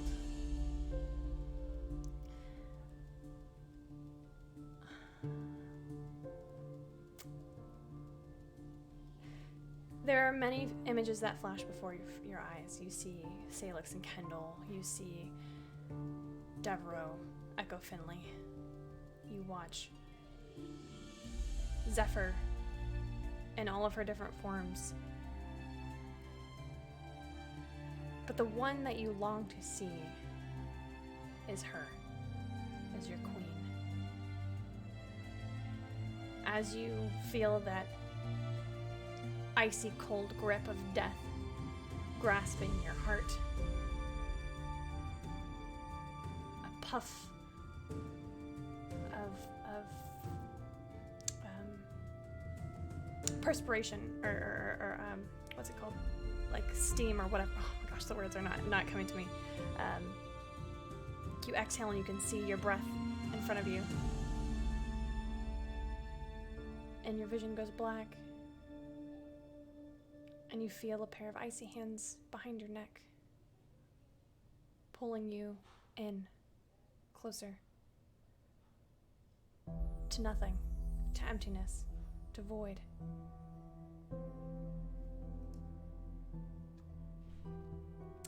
Finley, it's your turn.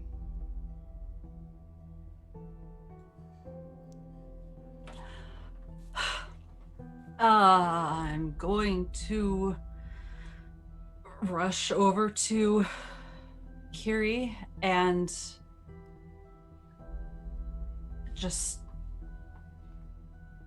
she's going to take their face in her hands and just say please and spare the dying. Unfortunately, spare the dying only works if they are at 0. or if they're. Do you have Revivify? No. You don't have Revivify prepared? No, I don't have. Wait.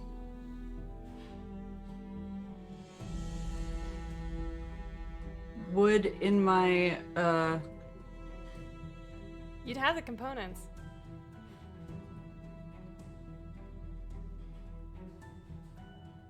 I don't.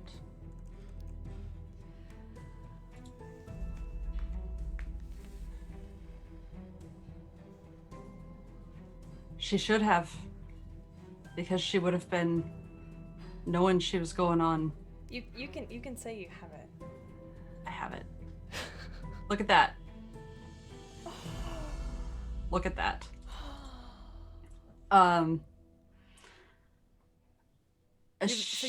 You've never cast this spell before, so it stands to absolutely reason. not. It stands to reason that as you begin to search for the spells that you have gathered, as you do every day, your mind skips and skips over the one that you know can raise someone from the dead. Truly. You look down and you see Kiri's form lifeless. You know that they have crossed over to the other side. As a cleric of the Raven Queen, you serve as a sentinel between life and death. You serve as the gatekeeper. You are the last guard against those who would cross over before or after their time. This was not their time. This was my fault. Would you like to cast Revivify as your action? Yes, I am going to dump my entire bag of jewelry on the ground and dig until I find diamonds of some sort. Hand shaking.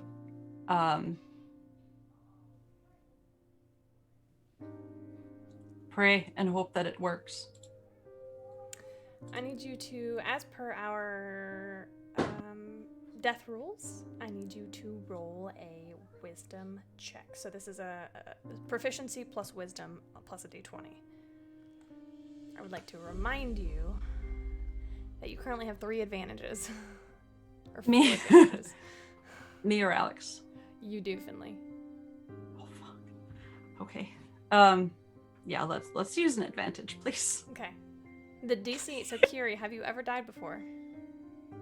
So the DC is 10. It's D20 plus proficiency plus wisdom? Yes. Oh, thank God. Well, let's do the other one just in case. Okay. 25. All right, I need to make a check.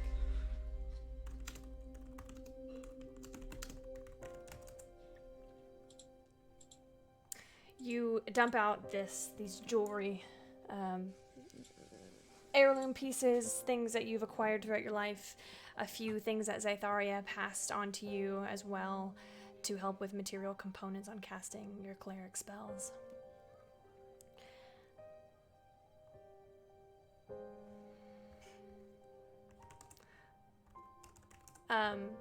And you find the diamonds and you place them on Kiri's chest. Kiri, you're wearing, what kind of armor are you wearing? Remind me really quickly. I am wearing what to most people probably looks like this obscene, obscure, ornamental nonsense of copper armor. But should anybody like these skeletons decide to try and test it, they would find it to be more than equal to the plate armor that you might find on this plane of existence. Definitely. So Finley, you place these diamonds on Kiri's armor on their chest, and you begin to cast, for the very first time in your entire life, Revivify. You project yourself through Kiri's form across the gate between life and death. It's like swimming through viscous liquid. It's like trying to sludge through quicksand. You're searching desperately for Kiri's form.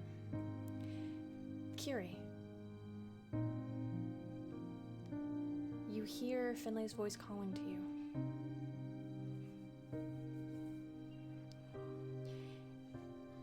And in front of you, you see a beautiful form, striking figure of the Queen of Air and Darkness.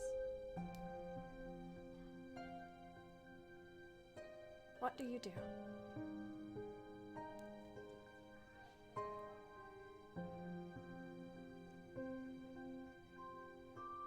So this is somewhat counterintuitive, maybe, but Kiri has no god. There is that kind of relationship does not really exist for them.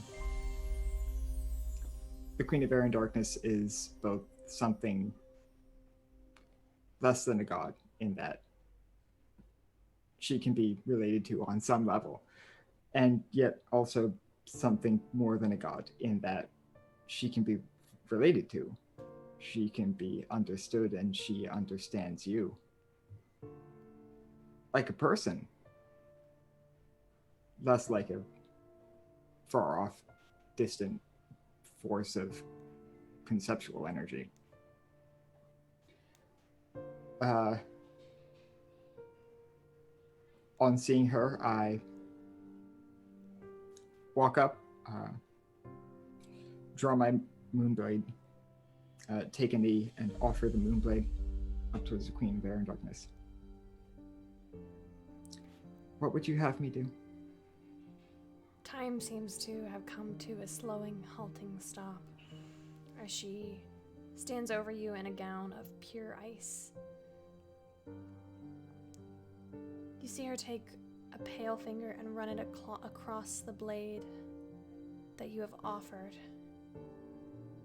And then she takes her finger and lifts your chin up to meet her gaze as she leans towards you.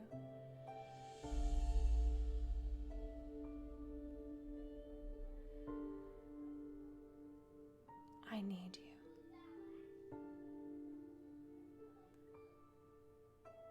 Wake up.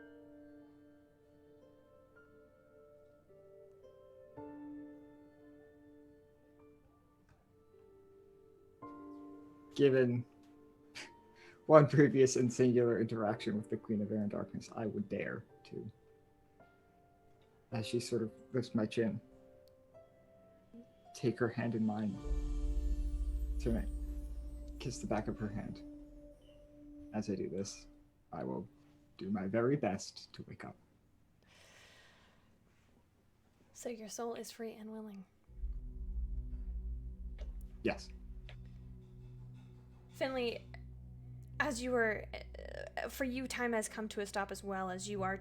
This is all 6 seconds that it takes to cast Revivify, and your heart is racing faster than perhaps it has ever in your entire life, and you worry and fear the absolute worst on the very first encounter that you ever undertook with this group, that you lost Kiri.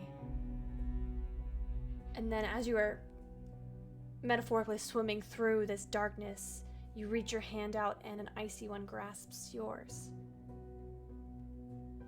Instantly, your consciousness is pulled up and out of this liquid, this ocean, and you surface, taking a big breath in, and so does Kiri.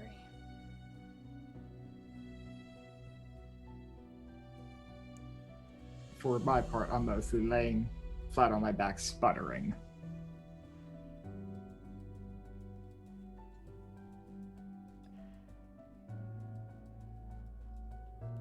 I think Finley would just start crying because that was a lot. And she's feeling quite a bit ill because she also still has Echo to worry about.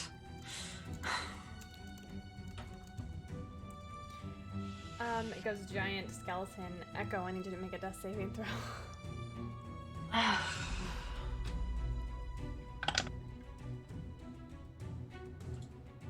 That's a 9.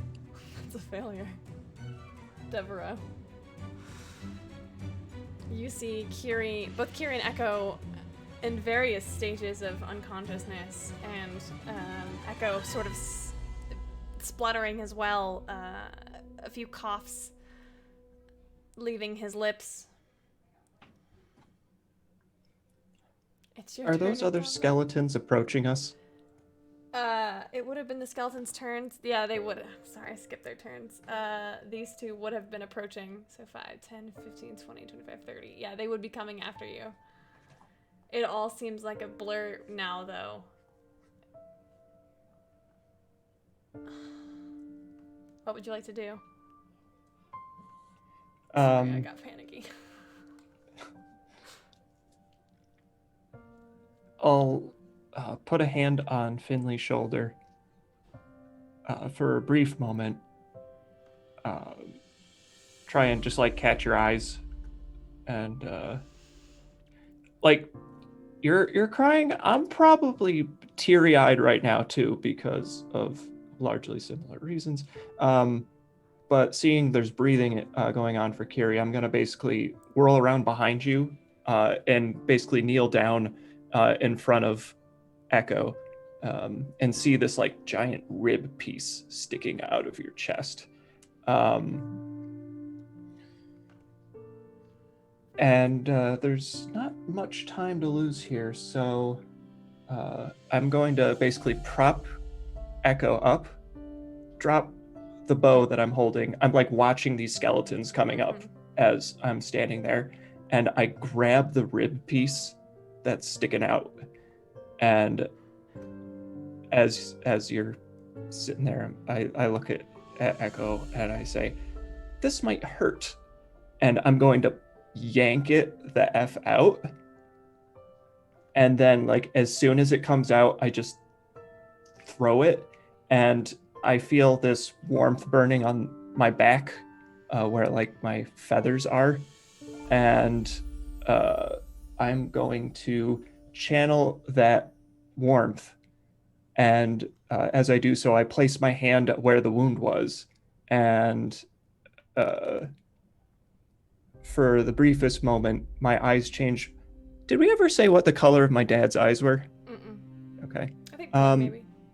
Yeah, I think so. They changed. They just go from the vibrant green they are, and they change to like a steely blue as I'm casting this. I channel magical energy, and my hand glows with a light, a kind of faint bluish glow, as I will cast a Cure Wounds on you. As your flesh kind of mends back together, and you recover, better than nothing, 5 wounds.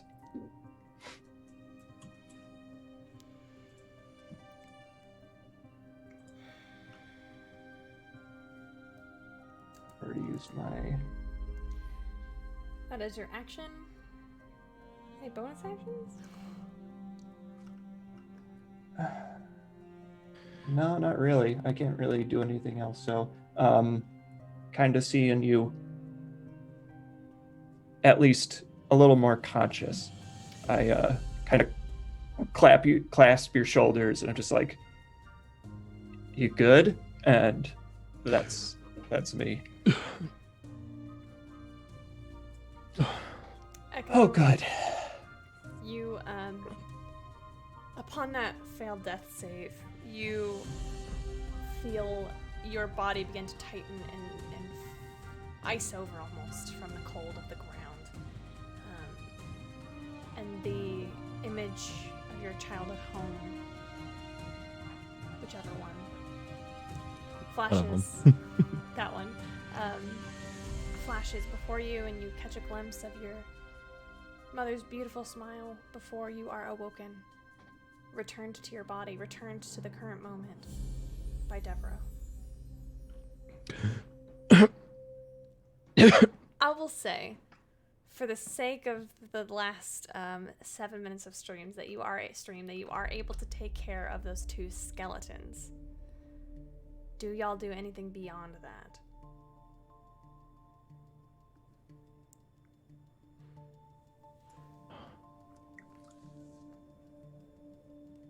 After On my this, end, I suffer. Kiri, you're not even conscious.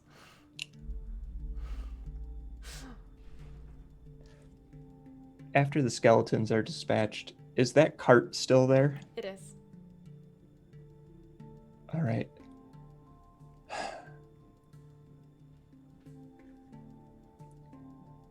Finley, he couldn't have gone too far. I'll look to the two of them. Can you keep an eye on them? I'm not gonna let this one get away. Yeah. Not again. For her part, Finley will cast Aura of Vitality, which hopefully will help them out somewhat. What does Aura Vitality do? Healing energy radiates from you in an aura, and then I would just keep using my bonus actions on Kiri, and then once they're a little more looking okay, switch to Echo. Deborah, what are you doing?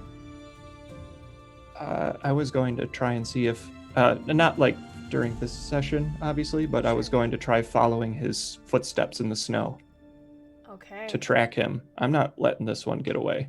Make a survival Deborah. check. What are you doing? You just rest. I have a crit, right? Yeah, you do. I'm just going to spend it Okay, for a 22. sure. Okay. You set off on a singular mission to follow this necromancer, and you find him circling back towards the wagon. I've got my bow in hand. I draw it. I've got it drawn. Yeah. And I mean, if he's not paying any attention, I'm just going to pepper him. Make your 2 attacks at advantage because it doesn't see you. You watch, he is sort of struggling through the snow, reduced to a fraction of his health, bleeding out from all of the various wounds mainly Echo dealt him. With advantage, my first attack was a 20, so that's going to be 18 points of damage. Okay. One more time. 24, Yeah. that's another 9. What does this look like? As he's coming back to the wagon, I kind of step around from the other side of it, and I'm imagining that there's kind of like an odd breeze that just blows the snow across where I am, and no words, no anything. I just draw the bow, aim, and wordlessly just let them go until he just stops moving and falls back in the snow. You fire the first one right into his shoulder, and he lets out a frustrated groan. He goes to try and yank it out, and as he does so, you fire the second one right into his chest. He makes direct eye contact with you and falls face first into the snow. This encounter is complete. And I think that's a really good place to call the session. Holy shit.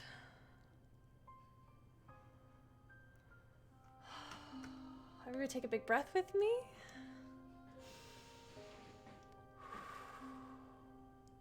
Very good.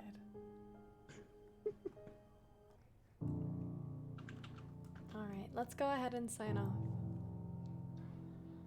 Who would like to start us off? I'll do. Go ahead, Alex. Hello, everybody. My name is Alex. I had the distinct pleasure and joy of playing Kiri tonight on the Sunday stream. When I'm not doing this, you can find me on Saturday nights starting at 8:30 Eastern, 7:30 Central, running a game of Numenera, a science fantasy game set 1 billion years into Earth's future.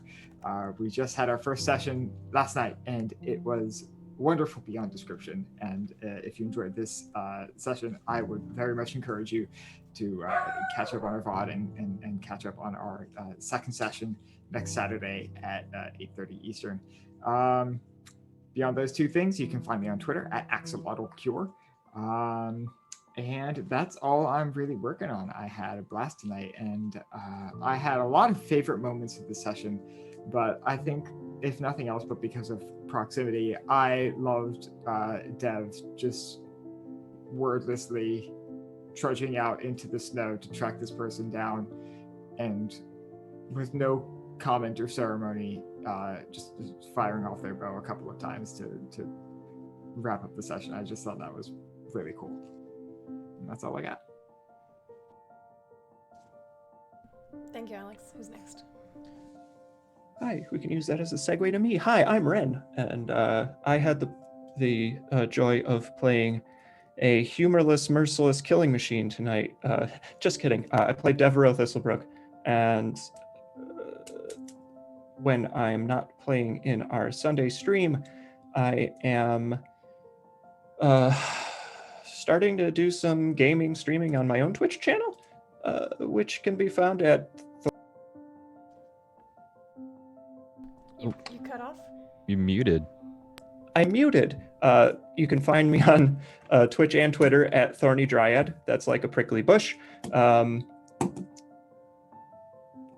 I am also a voice in a podcast called Roads Uncharted, where I play a character called 8. The podcast is a Genesis actual play tabletop RPG podcast. That's a mouthful. But you can find us on Spotify, Google Podcasts, and Apple Podcasts. So give that a listen and see what that's all about. My favorite part of the evening was definitely, I mean, gosh, there's like two flavors to today's session. There was the fun, playful first half, and then there was this. Honestly, I kind of, as awful as it is, I love that Echo slammed that kid in the face with a snowball earlier at the start of the session. Thank you, Ren. I can go next Yeah. as a segue, and that's okay. Hello, my name is Kappa. You can find me on Twitter at the Kappa Chris. And I'm in a bunch of stuff. I'm in this on Sundays. I'm on in Alex's Numenera game playing Burv, the risk-taking Jack who touches the ding-dang sky. Saturday nights, and I'm also in a Star Wars D&D 5e stream on my friend's Twitch account, Kevin Kudo. That's KCOUTOVA on Twitch, where we get up to some Clone Wars shenanigans. And the very last thing, Ren mentioned a podcast. And I think I can say this now. I'm going to be joining that, voicing Ro. I'm really excited to be joining that. We're not sure when the next season is going to start, but we are going to start recording soon. So look out for that. Look out for announcements. There is another player that needs to be announced. And yeah, I think my favorite part of this session today, well, Ren called it out. The two different flavors. There was the really nice, super awesome, lighthearted snowball fight, and then this mega serious, super panicky, stress-inducing portion. Which honestly, if I'm being real, I really like that part.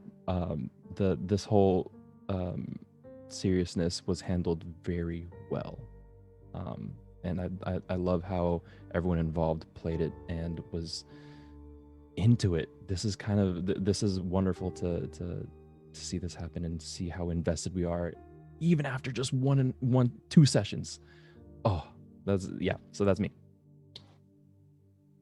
Last but not least, I guess that means me. Hi, I'm Eva. I'm trying very hard not to throw up right now. You can find me most places online as the Eva Sarate, or on my own Twitch channel, streaming erratically as Eva Sarate. I am a random writer, amateur dice maker, cat collector. You can find me one last time here on Open for Adventure on Friday for Fourth Watch, as Ragna, as part of our Elder Meep. No Ragna command. Yeah,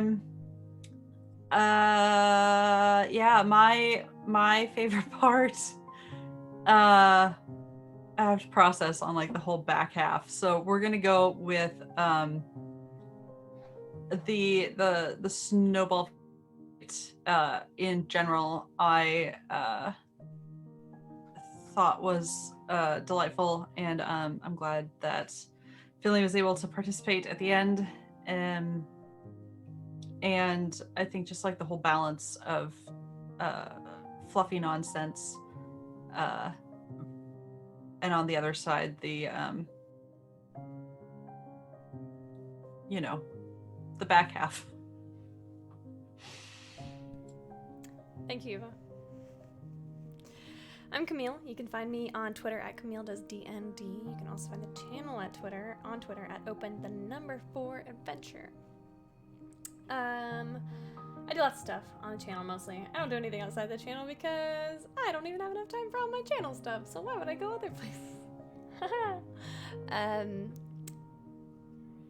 My favorite part of the session was, oh god.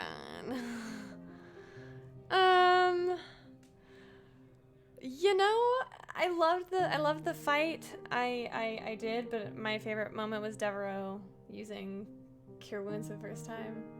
It was very thrilling and fun and exciting. Our warm fuzzies are... Hold on, we actually just got a new warm fuzzy. So let me just read them off really quick. Log in.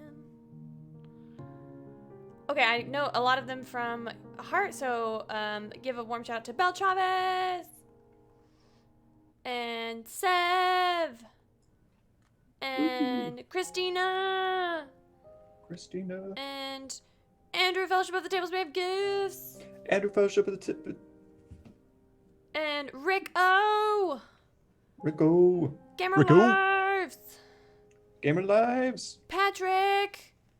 And our newest, Deborah. Deborah.